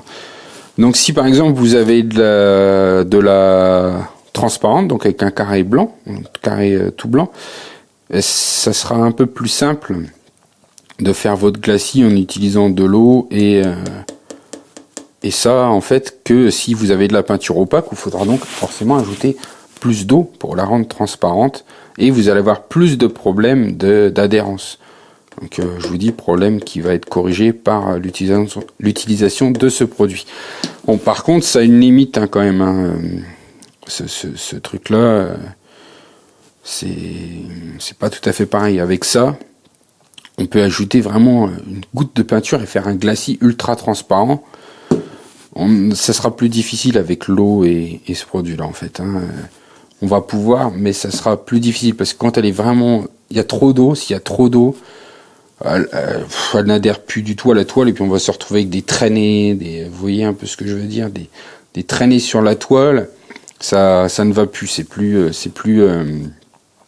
utilisable. Donc suivant ce que vous voulez faire, vous serez peut-être obligé d'utiliser ce type de glacis si vous voulez vraiment ajouter juste une teinte, quelque chose comme ça. Des fois ça peut être plus difficile avec l'eau plus ce produit que ce produit spécial pour les glacis quoi. Voilà. Félicitations et merci d'avoir visionné ce DVD. J'espère que vous avez passé un bon moment en ma compagnie et que j'ai répondu à beaucoup de vos interrogations. Vous avez maintenant acquis de nombreuses connaissances qui vont, je suis sûr, vous aider à progresser plus rapidement dans ce style de peinture particulier qu'est la peinture abstraite. Si vous souhaitez aller encore plus loin et progresser encore plus vite, vous pouvez rejoindre ma formation complète sur la peinture abstraite. Elle comprend des dizaines d'heures de formation sur tous les sujets liés à la peinture abstraite. Vous découvrirez tout le programme sur le site paintingleçon.tv. À bientôt et surtout ne lâchez rien. La peinture devient de plus en plus simple au fil du temps et de la pratique. Je vous laisse avec une citation de Pablo Picasso.